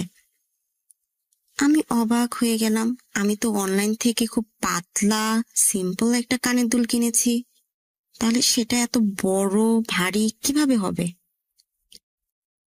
আমি সাথে সাথে আমার ড্রেসিং টেবিলের আয়নাতে চেক করলাম, দেখলাম সব নর্মাল, পাতলা হালকা সেই কানের দুলটা। এবার আমি সন্দেহ দূর করার জন্য আমি আমার ছোট বোনকে ডাকি, বলি তোর কানের ব্যথাটা কি কমেছে? ওইটা আমার দিকে তাকিয়ে বলে, না আপু এখনো কমেনি, আমি প্যারাসিটামল খাচ্ছি।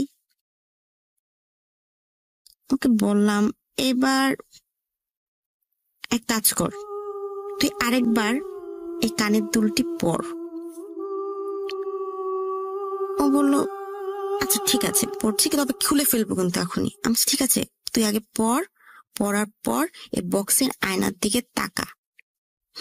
তাকে দেখ।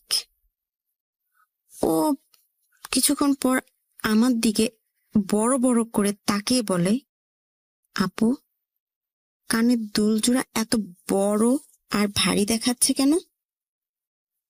আমি ওর কথায় কানের দিকে তাকালাম আর একবার সেই আয়নাটির দিকে তাকালাম। দেখলাম সব ঠিক আছে। আমি খালি চোখে আমার কাছে সেটা বড় মনে হচ্ছে না। ওকে বললাম, এবার ড্রেসিং টেবিলের আয়নার দিকে তাকাতো, দেখতো কিছু দেখতে পাস কিনা। ও বলে, না, এখন তো সব নর্মাল দেখাচ্ছে। এবার আমি বললাম, এখন আমি পরবো আর বক্সটির দিকে আমি তাকাবো। সে আয়নাতে তুই খেয়াল করবি যে তুই খালি চোখে দেখতে পাস কিনা যে কানের দুলটি ভারী আর বড় দেখাচ্ছে কিনা। আমি বললাম, তুই দেখতে পাস এখন কানের দুলটি যে ভারী আর বড় হচ্ছে? ও বলে, না তো, আমি দেখতে পাচ্ছি না, সব নর্মাল। তার মানে আমরা দুজনই বুঝলাম যে ওই কানের দুল জোড়াটি পরে যে বক্সের আয়নার দিকে তাকাবে সে ওই দুলটি বড় আর ভারী দেখতে পাচ্ছে, আর অন্য কেউ সেটা দেখতে পাচ্ছে না। খালি চোখে সব নর্মাল, সেটা ড্রেসিং টেবিলেই হোক আর সেটা কানের দুল না পরেই হোক। এবার ও বলল, আপু, কিছু সমস্যা আছে।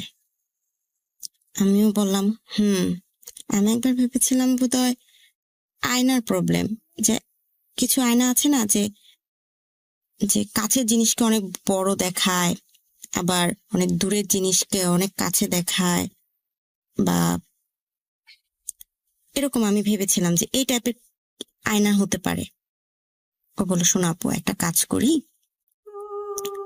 আমাদের যে তালিমের হুজুর আন্টি আছে ওনার সাথে কথা বলি। ঠিক আছে, বলি। তো ওই আন্টিটার কাছে আমি গেলাম, আমরা সব খুলে বললাম যে এরকম সমস্যা, কি করা যায়। উনি বলল যে তোমরা এক কাজ করো, ওই কানের দুল আর ওই বক্সটি আমার কাছে নিয়ে আসো। নিয়ে উনি কিছুক্ষণ দেখলেন, দেখার পরে বললেন, তোমরা আমার সাথে আগামীকাল দেখা করো। আমরা ওনার কথা মতো পরের দিন দেখা করতে গেলাম। উনি বললেন যে এই কানের দুল আর বক্সটি একটি জিনের, তোমাদের কুফরি করার জন্য ওই জিনটিকে কেউ লেলিয়ে দিয়েছে। আমি অবাক হলাম, আমি অনলাইন থেকে কিনলাম, তাহলে এই জিনিসটা কে পেলো বা কে আমাকে কুফরি করলো আমি বুঝলাম না। উনি বললেন, হয়তো অনলাইন থেকে তুমি যে অর্ডার করেছো তোমার কাছের কেউ তোমাদের দুই বোনকে ক্ষতি করার জন্য হয়তো কুফরি করেছে, তারপর সে তোমাকে এনে দিয়েছে। আমি বললাম, আমি তো এটি ডেলিভারিতে আমার ডেলিভারি বয় এসে আমাকে দিয়ে গিয়েছে। ওই হুজুর আন্টিটি বললেন, তুমি তাকে দেখেছো? আমি বললাম, না, ঠিক খেয়াল করিনি, অতটা ভাবিনি। আচ্ছা, যে এটি তোমাকে দিয়েছে বা যেভাবে হোক, যে মাধ্যমেই হোক তোমার কাছে পৌঁছেছে, উনি তোমার ক্ষতি চেয়েছেন। তোমরা দুই বোনের মধ্যে যদি এই কানের দুল কেউ টানা 4 থেকে 5 দিন পড়তে, তাহলে তোমাদের ক্ষতি হতো। এখন আমাদের চিন্তা লাগছে যে আসলে কি আমাদের কোনো ক্ষতি হবে কিনা। বা উনি বলেন, না, হুজুর আন্টি বলেন, না, তোমরা চিন্তা করো না, আমি ওটা তোমাদের কুফরি থেকে কাটিয়ে নিয়েছি, কোনো সমস্যা হবে না আশা করি। তবে হ্যাঁ, তোমরা সাবধানে থেকো, আমি এখনো সেটা খুঁজে পাইনি কে তোমাদের ক্ষতি করতে চাচ্ছে। এই ছিল আমাদের দুই বোনের ঘটনা। যদি ভালো লাগে তাহলে শেয়ার করবেন। ধন্যবাদ।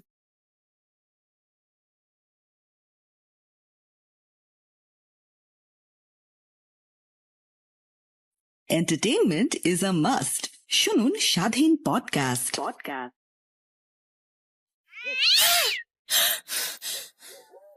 আজ আবার শুনতে পাচ্ছেন শব্দটা? ভয়ের আরেক নাম ভূত.com with Russell.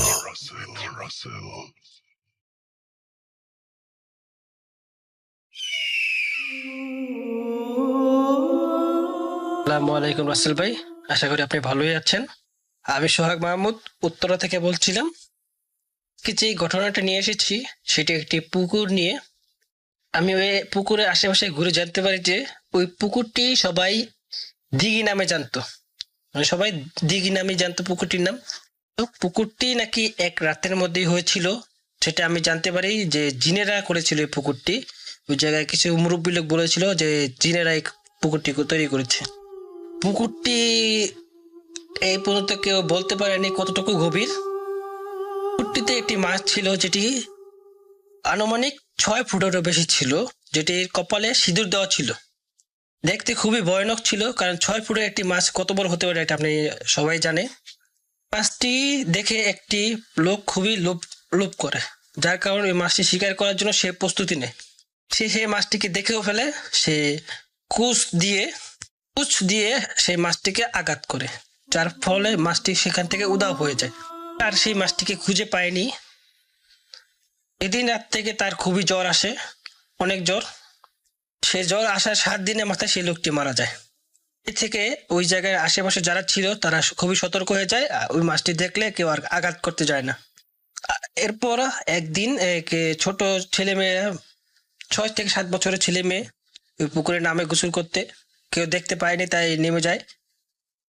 তাদের দুজনের পা ধরে কি যেন একটা টান দিয়ে তাদেরকে নিয়ে যায়, তাদের খুঁজে পাওয়া যায় না ওই পানির থেকে। খুঁজে পাবে কি করে, মানে পুকুরে কোনো কিনারাই ছিল না নামার মতো। তবুও বাচ্চারা কিভাবে নেমে গেছিল কেউ বলতে পারেনি। 3 দিন পরে ওই 2 বাচ্চার লাশ ভেসে ওঠে। পায়ের মধ্যে লতা পাতা পেঁচিয়ে ছিল, এটাই শুধু দেখেছিল, আর তারা কিছু পায়নি। এই ঘটনা থেকে একটু পিছিয়ে চলে যাচ্ছি, কারণ আমার ঘটনাটা খেয়াল ছিল না, এখন মনে পড়লো। হলো আগে কারো বাড়িতে বিয়ে হলে, যে বিশেষ করে যারা গরিব ছিল তারা তো আর খরচ করতে পারতো না, কি তারা স্বপ্নে দেখতে পারতো যে ওই পুকুর থেকে হাড়ি পাতিল চাইতে বলা হচ্ছে। মানে ওই জিনেরা ওই যার বাড়ির অনুষ্ঠান তারে মুরব্বীদের দেখাতো যে আমার পুকুরে আসো, পুকুরে এসে তোমরা যা চাইবা তাই পাবা। তেমন করে মানুষ চেয়েছিল, নাকি যেটা জানতে পারে চেয়েছিল, সবাই পেয়েছিল। যেমন হাড়ি পাতিল, এগুলো অন্য সব জিনিসপত্র না, যেগুলো বিয়েতে রান্না বান্নার কাজে ব্যবহার করে ওইসব জিনিসপত্র। মধ্যে আর একটা শর্ত ছিল যে কাজ শেষ হয়ে যাওয়ার পরে ওই পুকুরে ভাসিয়ে দিতে হবে, যাতে পরবর্তী অন্য কোনো লোক আবার চাইলে পেতে পারে। ওই জিনিসগুলো নাকি খুবই দেখতে খুবই সুন্দর ছিল, পিতলের। মহিলা ওই পিতলের একটা বাটি থেকে খুব লোভ করে এবং পিতলের একটা বাটি রেখে দেয়। বাটিতেই রেখে দেওয়ার পরে বাকি যে সব জিনিস হাড়ি বাতিল ছিল ওগুলো ওই পুকুরে আর ডুবতে ছিল না, যার কারণে সবাই হায় উতাস করতে থাকে যে কি হলো, যে এগুলো কেন ডুবে যাচ্ছে না, হয়তো কোনো সমস্যা হয়েছে। প্রত্যেকতে নাকি জানা যায় যে ওই পুকুরের আশেপাশে যেগুলো বাড়ি ছিল সবাই নাকি স্বপ্নে দেখেছিল যে একটি জিনিস যেটি পায়নি, যে কারণে বাকি জিনিসগুলো ডুবে যাচ্ছে না। এখন সবাই খোঁজাখুঁজি শুরু করলো যে কি জিনিস বাকি রয়ে গেলো যার কারণে এগুলো ডুবছে না। এই মহিলা ওই ছোট একটা বাটি রেখে দিয়েছিল, ওই মহিলাকে স্বপ্নে বারে দেখানো হচ্ছিল যে আমার জিনিস আমাকে ফেরত দিয়ে দাও, না হলে তোমার পরিবারের ক্ষতি হবে। হইল নাসির বান্দা উনি আর ওগুলো ফেরত দেনে। এরপর থেকে ওই মহিলার বাড়িতে একটা পর একটা অঘটন করতে থাকে। প্রথমত তার মেয়ে অসুস্থ হয়ে মারা যায়, তারপর তার স্বামী এক এক করে সবাই মারা যেতে থাকে। তারপর লাস্টে ওই মহিলাটাও মারা যায়, যেটা জানতে পারি ওই সামান্য একটা বাটির জন্য। তারপর ওই বাটিটা পুকুরে ফেরত দেওয়া হয়। এরপর থেকে যে ওই জিনিসপত্রগুলো ডুবে যায়, এরপর আর কেউ চাইলে পায়নি, এরপরে কোনোদিন আর বেসেও ওঠেনি। হোক 2016 সালে ঘটনা আমি চলে আসছি, যেটি আমার নানার সাথে ঘটেছিল। ওই পুকুরকে নিয়ে আমার নানা ওই পুকুরটি পানি সেচে দেখতে চেয়েছিল যে ওখানে কি আছে বা কি সমস্যা। তার জন্য সে 16টি পাম্প লাগিয়েছিল পুকুরটি সেচার জন্য, কিন্তু সে পারেনি।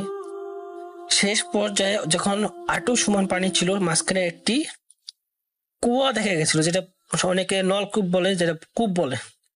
এক এক দেশে এক এক রকমের ভাষা, যেটা আমরা যেটা বলি কুয়ো বলি। পুকুরে মাঝখানে একটা কুয়ো দেখা যায়। ওই সব পানি সেচে ফেলেছিল, কিন্তু কুয়োর পানিটা সেচতে পারেনি।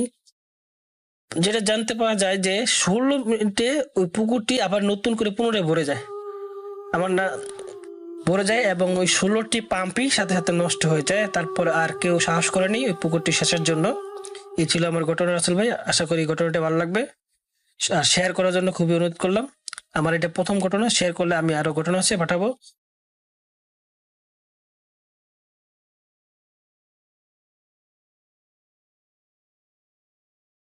Entertainment is a must. শুনুন স্বাধীন পডকাস্ট।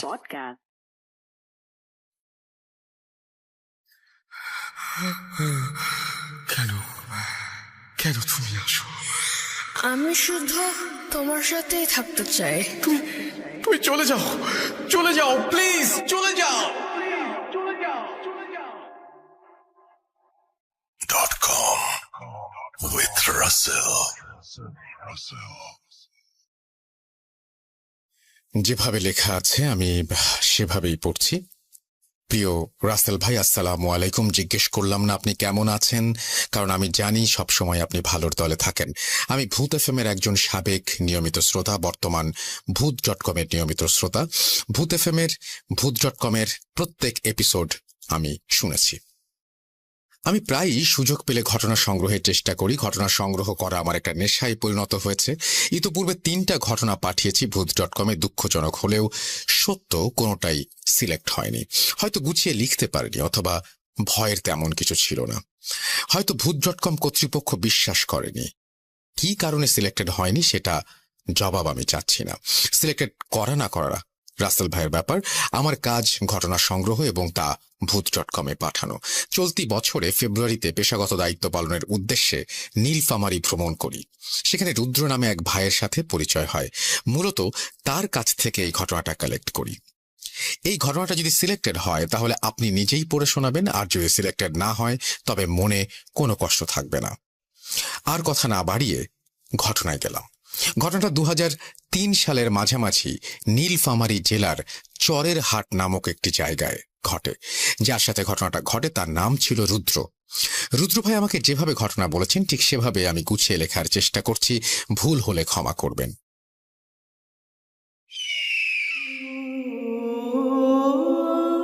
আমি খুব ভালো একজন ক্রিকেটার, তবে স্থানীয় পর্যায়ে।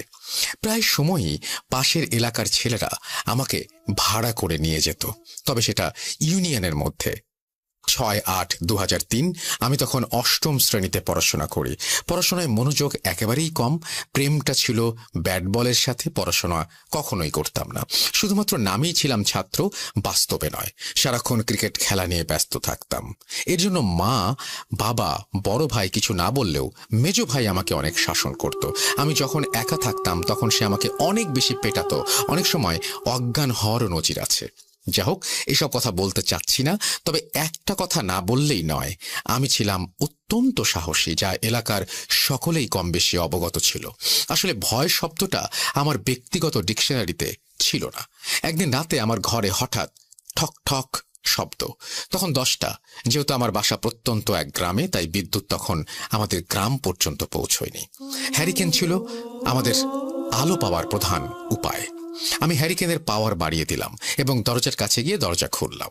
দেখি 15 বছরের এক কিশোর আমাকে জিজ্ঞেস করছে, তুমি কি রুদ্র? আমি বললাম, জি আমি রুদ্র। সে কিশোর ছেলেটা আমাকে বলল, তুমি কি কালকে চরের হাটে ক্রিকেট খেলতে যেতে পারবে? তো আমি বললাম, অবশ্যই, ক্রিকেট যেখানে আমি সেখানে, যে কোনো উপায়ে যাব। সেই কিশোর আমাকে বলল, তাহলে কাল এসো।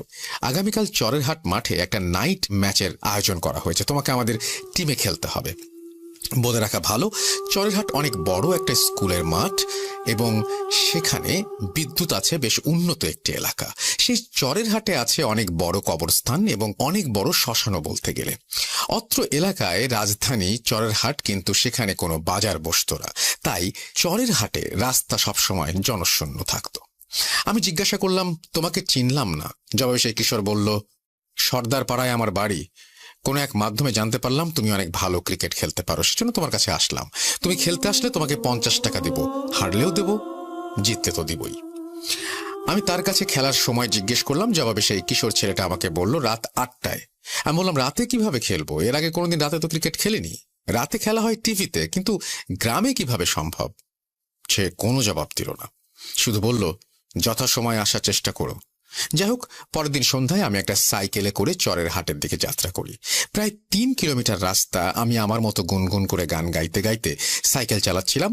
হালকা কুয়াশা ছিল, মনে মনে চিন্তা করছি এই কুয়াশার রাতে কিভাবে খেলা হবে। এসব ভাবতে ভাবতে 2 কিলোমিটার রাস্তা অতিক্রম করার পর একটা পুরনো বাঁশের ব্রিজের ওপরে উঠলাম। ব্রিজের আশেপাশে তেমন কোনো বাড়িঘর নেই এবং চারিদিকে বালিতে ভরা। যেহেতু শীতের সময় তাই পানি নেই, বর্ষাকালে অনেক বেশি পানি থাকে। ব্রিজের ওপরে দেখি আনুমানিক 50 বছরের একজন বয়স্ক মানুষ ব্রিজের মাঝখানে দাঁড়ানো। আমি সাইকেলের বেল দিলাম, কিন্তু উনি সাইড দিলেন না। বাধ্য হয়ে আমি সাইকেল দাঁড় করালাম।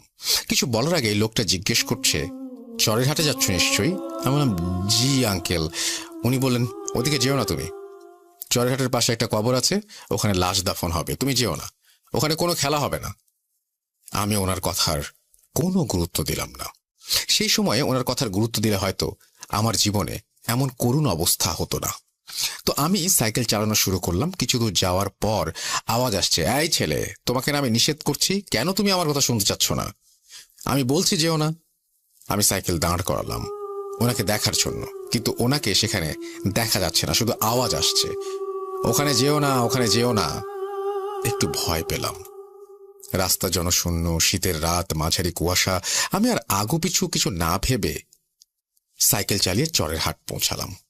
চরের হাটে গিয়ে দেখি কোনো কিছুই নেই, নেই কোনো আয়োজন, কি শুনশান নীরবতা, মাঝে মাঝে শেয়ালের ডাক।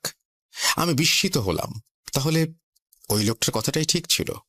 এসব ভাবতে ভাবতে সাইকেলে উঠে রওনা দেব, এমন সময় রুদ্র বলে ডাক দিল সেই কিশোর, তুমি কোথায় যাচ্ছ? আমি বললাম, কোনো খেলোয়াড় নেই, লাইট নেই, এখানে কোথায় খেলা হবে? সেই কিশোর ছেলেটা বলল, আমার সাথে এসো। এরপর আমি বললাম, তুমি আমার সাথে দুষ্টুমি করছো কেন? আমি খেলতে যেতে পারবো না। তখন ছেলেটা বড় বড় চোখ করে আমার দিকে তাকিয়ে আছে দেখলাম, আর বলছে, তোমাকে যেতেই হবে। সেই কিশোর ছেলেটা আমাকে বাধ্য করলো তার সাথে যেতে। পথিমধ্যে তাকে আমি জিজ্ঞেস করলাম আমাকে কোথায় নিয়ে যাওয়া হচ্ছে। সে কিছুই বলল না, বলল, চলো। যাওয়ার সময় রাস্তায় অনেক প্রশ্ন করলাম, কিন্তু আমার ছুড়ে দেয়া প্রশ্নের যথাযথ জবাব না দিয়ে শুধু বলছে, আমার সাথে চলো। আমি একটু চালাক, বললাম, সাইকেলটা ওখানে আছে, আমি গিয়ে একটু নিয়ে আসছি। সে আমাকে বলল, ওইখানেই থাক। আমি কোনো ক্রমেই তার কথা শুনলাম না, একটা ধমক দিলাম। কিশোর ছেলেটা বলল, ঠিক আছে, সাইকেল নিয়ে আসো। আমি তাড়াতাড়ি সাইকেলের কাছে গেলাম, ভাবলাম তাড়াতাড়ি কেটে পড়ি, সাইকেলে উঠে রওনা দেবো। এমন সময় দেখি কিশোর ছেলেটা আমার সামনে হাজির। সে জিজ্ঞাসা করছে, কোথায় যাচ্ছ? আমি বললাম, তোমার কাছে যাচ্ছি। সে বলল, মিথ্যাচার করো না, এর ফলাফল ভয়াবহ হবে, চলো আমার সাথে। ততক্ষণে বুঝতে বাকি রইল না প্যারানর্মাল কিছু ঘটতে যাচ্ছে আমার জীবনে। তবুও বুকে সাহস নিয়ে রওনা দিলাম। সেই ছেলেটাকে অনেক কথা জিজ্ঞেস করলাম, কিন্তু না, কোনো জবাব নেই, শুধু বলছে, চলো আমার সাথে চলো। কিছু দূর যাওয়ার পর হঠাৎ চোখের পলকেই সামনে একটা অভিজাত বাড়ি, এক অন্য জগৎ।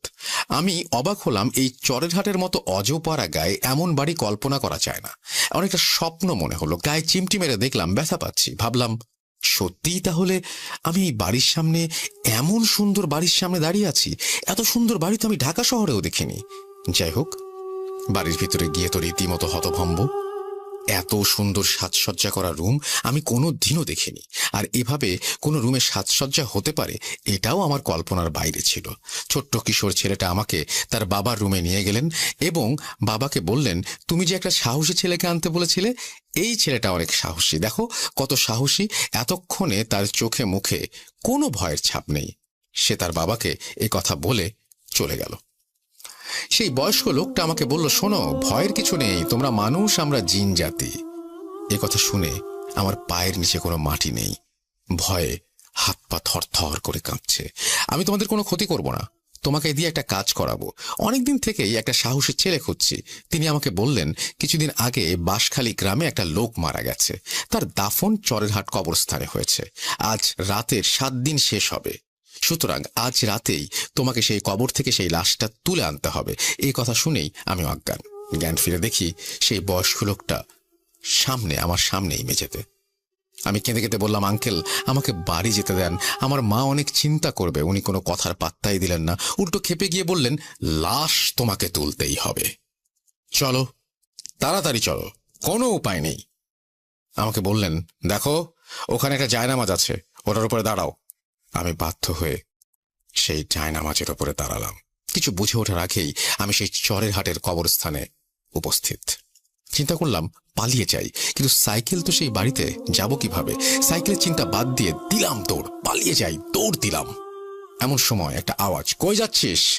লাশ না তুলে দিয়ে গেলে তোকেই লাশ হতে হবে। আমি কোনো কিছু তোয়াক্কা না করে দৌড়াতে দৌড়াতে কোথায় যেন হোঁচট খেলাম এবং পড়ে গেলাম। চারিদিকে তাকিয়ে দেখি মাটি। আমি চিৎকার করলাম, কিন্তু আমার মুখ দিয়ে কোনো আওয়াজ বের হচ্ছে না। আমি ভালো করে চারিদিকে তাকিয়ে দেখি একটা কবরে শুয়ে আছি। কোথা থেকে যেন আওয়াজ আসলো, যদি তুমি কবর খনন করে লাশটা তুলে আনতে পারো তাহলে তোমাকে সম্মানের সাথে বাড়িতে যাওয়ার সুযোগ করে দেব, অন্যথায় তোমাকে কবরের মাটিতে ফেলে। আমি বললাম, আপনার কথায় রাজি। তাড়াতাড়ি আমাকে তোলেন। আওয়াজ আসলো, চেষ্টা করো, উঠে আসতে পারবে। যেই কথা সেই কাজ। আমি কবর থেকে উঠে আসলাম। চেয়ে দেখি একটা সাদা কাপড়ে মোড়ানো লাশ। আমি তাহলে এতক্ষণ এই লাশটির উপরে শুয়েছিলাম। এই দৃশ্য দেখে আমি আবারও জ্ঞান হারিয়ে ফেলি। জ্ঞান ফিরলে দেখি আমি সেই জায়গাতে রয়েছি। পুনরায় আওয়াজ আসছে, তোমাকে লাশটা তুলতে হবে। যদি না তুলতে চাও তাহলে সেই লাশের সাথে তোমাকে জীবন্ত কবর দেয়া হবে। আমি বললাম, আমাকে কি করতে হবে বলে দেন। দেখি হঠাৎ 5টা সাদা পাঞ্জাবি পরিহিত লম্বা মানুষ আমার কাছে এসে দাঁড়ালো। ওনারা বলল, আমরা যেভাবে বলবো সেভাবে কাজ করো। আমার হাতে একটা কোদাল দিয়ে বলল, এই জায়গাটা খনন করো। আমি তাদের কথা মতো খনন করছি। যদিও বা এই দুনিয়াতে আমি নেই, আমি ভাবছিলাম, তারপরও বাধ্য হয়ে খনন করছি। কবর খনন শেষ করে সেই লোকগুলি আমাকে বললেন, কবরে নেমে পড়ো। এরপর কোমরের দিকে ধরে লাশটি কাঁধে নাও। আমি বললাম, একা পারবো না। জবাবে তারা বলল, না পারলে সেই লাশের ওপর শুয়ে পড়ো। আমি বললাম, আপনারা 5টা মানুষ দাঁড়িয়ে দেখছেন। জবাবে ওনারা বলল, এই ছেলে, আমরা মানুষ হলে তোমাকে প্রয়োজন পড়তো না। যা বলছি তাড়াতাড়ি করো। কি আর করার। তাদের কথা মতো লাশের কোমর ধরে কাঁধে তুলে সেই মুহূর্তে লাশ থেকে অনেক সুন্দর ঘ্রাণ বের হচ্ছে এবং আমার কাছে মনে হচ্ছে সদ্য দাফন করা হয়তো কোনো লাশ, অথচ লাশটি 7 দিন আগে দাফন করা হয়েছে। যাই হোক, লাশটি কাঁধে নিয়ে উপরে উঠতেই দেখি লাশের কফিন নিয়ে কয়েকজন দাঁড়িয়ে আছেন এবং তারা বললেন, এই কফিনের উপর লাশটি রেখে দাও। আমি তাদের কথা মতো কাজ করলাম। এরপর দেখি অনেক সাদা পাঞ্জাবি এবং টুপি পরিহিত অনেকগুলো মানুষ সারিবদ্ধ হয়ে দাঁড়িয়ে আছে, নামাজের কাতারের মতো করে। 4 জন মানুষ লাশের কফিন কাঁধে নিয়ে অন্য এক জায়গায় নিয়ে জানাজা পড়ানোর জন্য রেখে দিল। জানাজা শুরুর সময়ে অনেকেই বক্তব্য দিলেন, কিন্তু সেটা আরবি ভাষায়, এজন্য আমি কিছু বুঝতে পারলাম না। বক্তব্য শেষে জানাজা ইমামতি করলো সেই ছেলের বাবা। এই মুহূর্তে আমার কোনো ভয় ছিল না, কারণ চারিদিকে অনেক মানুষ, যদিও বা তারা সকলেই জিন। তবু আল্লাহ হয়তো ওনার গায়েবী মদত দিয়ে আমার ভয় কাটিয়ে দিয়েছেন। জানাজা শেষ হলে পুনরায় আমাকে লাশটা কবরে রাখতে বললেন। আমি কষ্ট করে লাশটা কবরে রেখে দিলাম। কোনো সাহায্য করল না কেউ। এর মধ্যে একজন বলল, বাবা, আমাদের ক্ষমতা নেই মানব জাতির কোনো মৃত ব্যক্তির গায়ে হাত দেওয়ার। আমি একাই লাশটি কবরে রেখে দিলাম। আমার চারপাশে অসংখ্য মানুষ দোয়া কালাম পড়ছে, কিন্তু তাদের হাত দিয়ে কোনো কাজ করছে না। তবে সেই মুহূর্তের কথা ভাবলে মনে হয় কোনো এক অদৃশ্য শক্তি আমাকে সাহায্য করেছে। না হলে সেই একাই একটা লাশ কবর থেকে তুলে পুনরায় সেটা কবরে স্থাপন করা আমার পক্ষে সম্ভব ছিল না। যে কাজ 5-6 জন মানুষ মিলে করে, সেটা কিভাবে একাই সম্পন্ন করলাম আমি জানি না। এই একাই মাটি চাপা দিয়ে দাফন সম্পন্ন করলাম।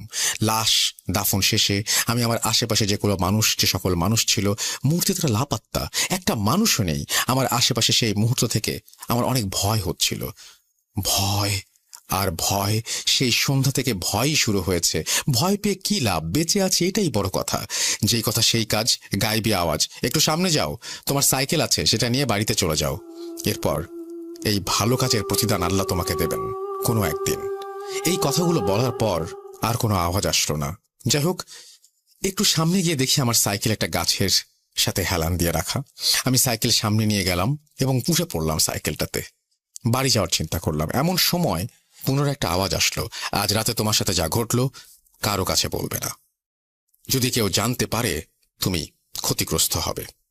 আমি কিছুক্ষণ অপেক্ষা করলাম। কোনো আওয়াজ না আসায় আমি রওনা দিলাম। বিপদ যেন পিছু ছাড়ছে না। ঘটনা এখানে শেষ হতে পারত, কিন্তু সেই ব্রিজের কাছে যাওয়ার পরে সেই বয়স্ক লোকটা আমার সামনে এসে দাঁড়ায়, যিনি চরের হাটে যেতে আমাকে নিষেধ করেছিলেন। উল্টো দিকে দাঁড়িয়ে আমাকে বলছেন, তোমাকে নিষেধ করা সত্ত্বেও তুমি চরের হাট কেন গিয়েছো?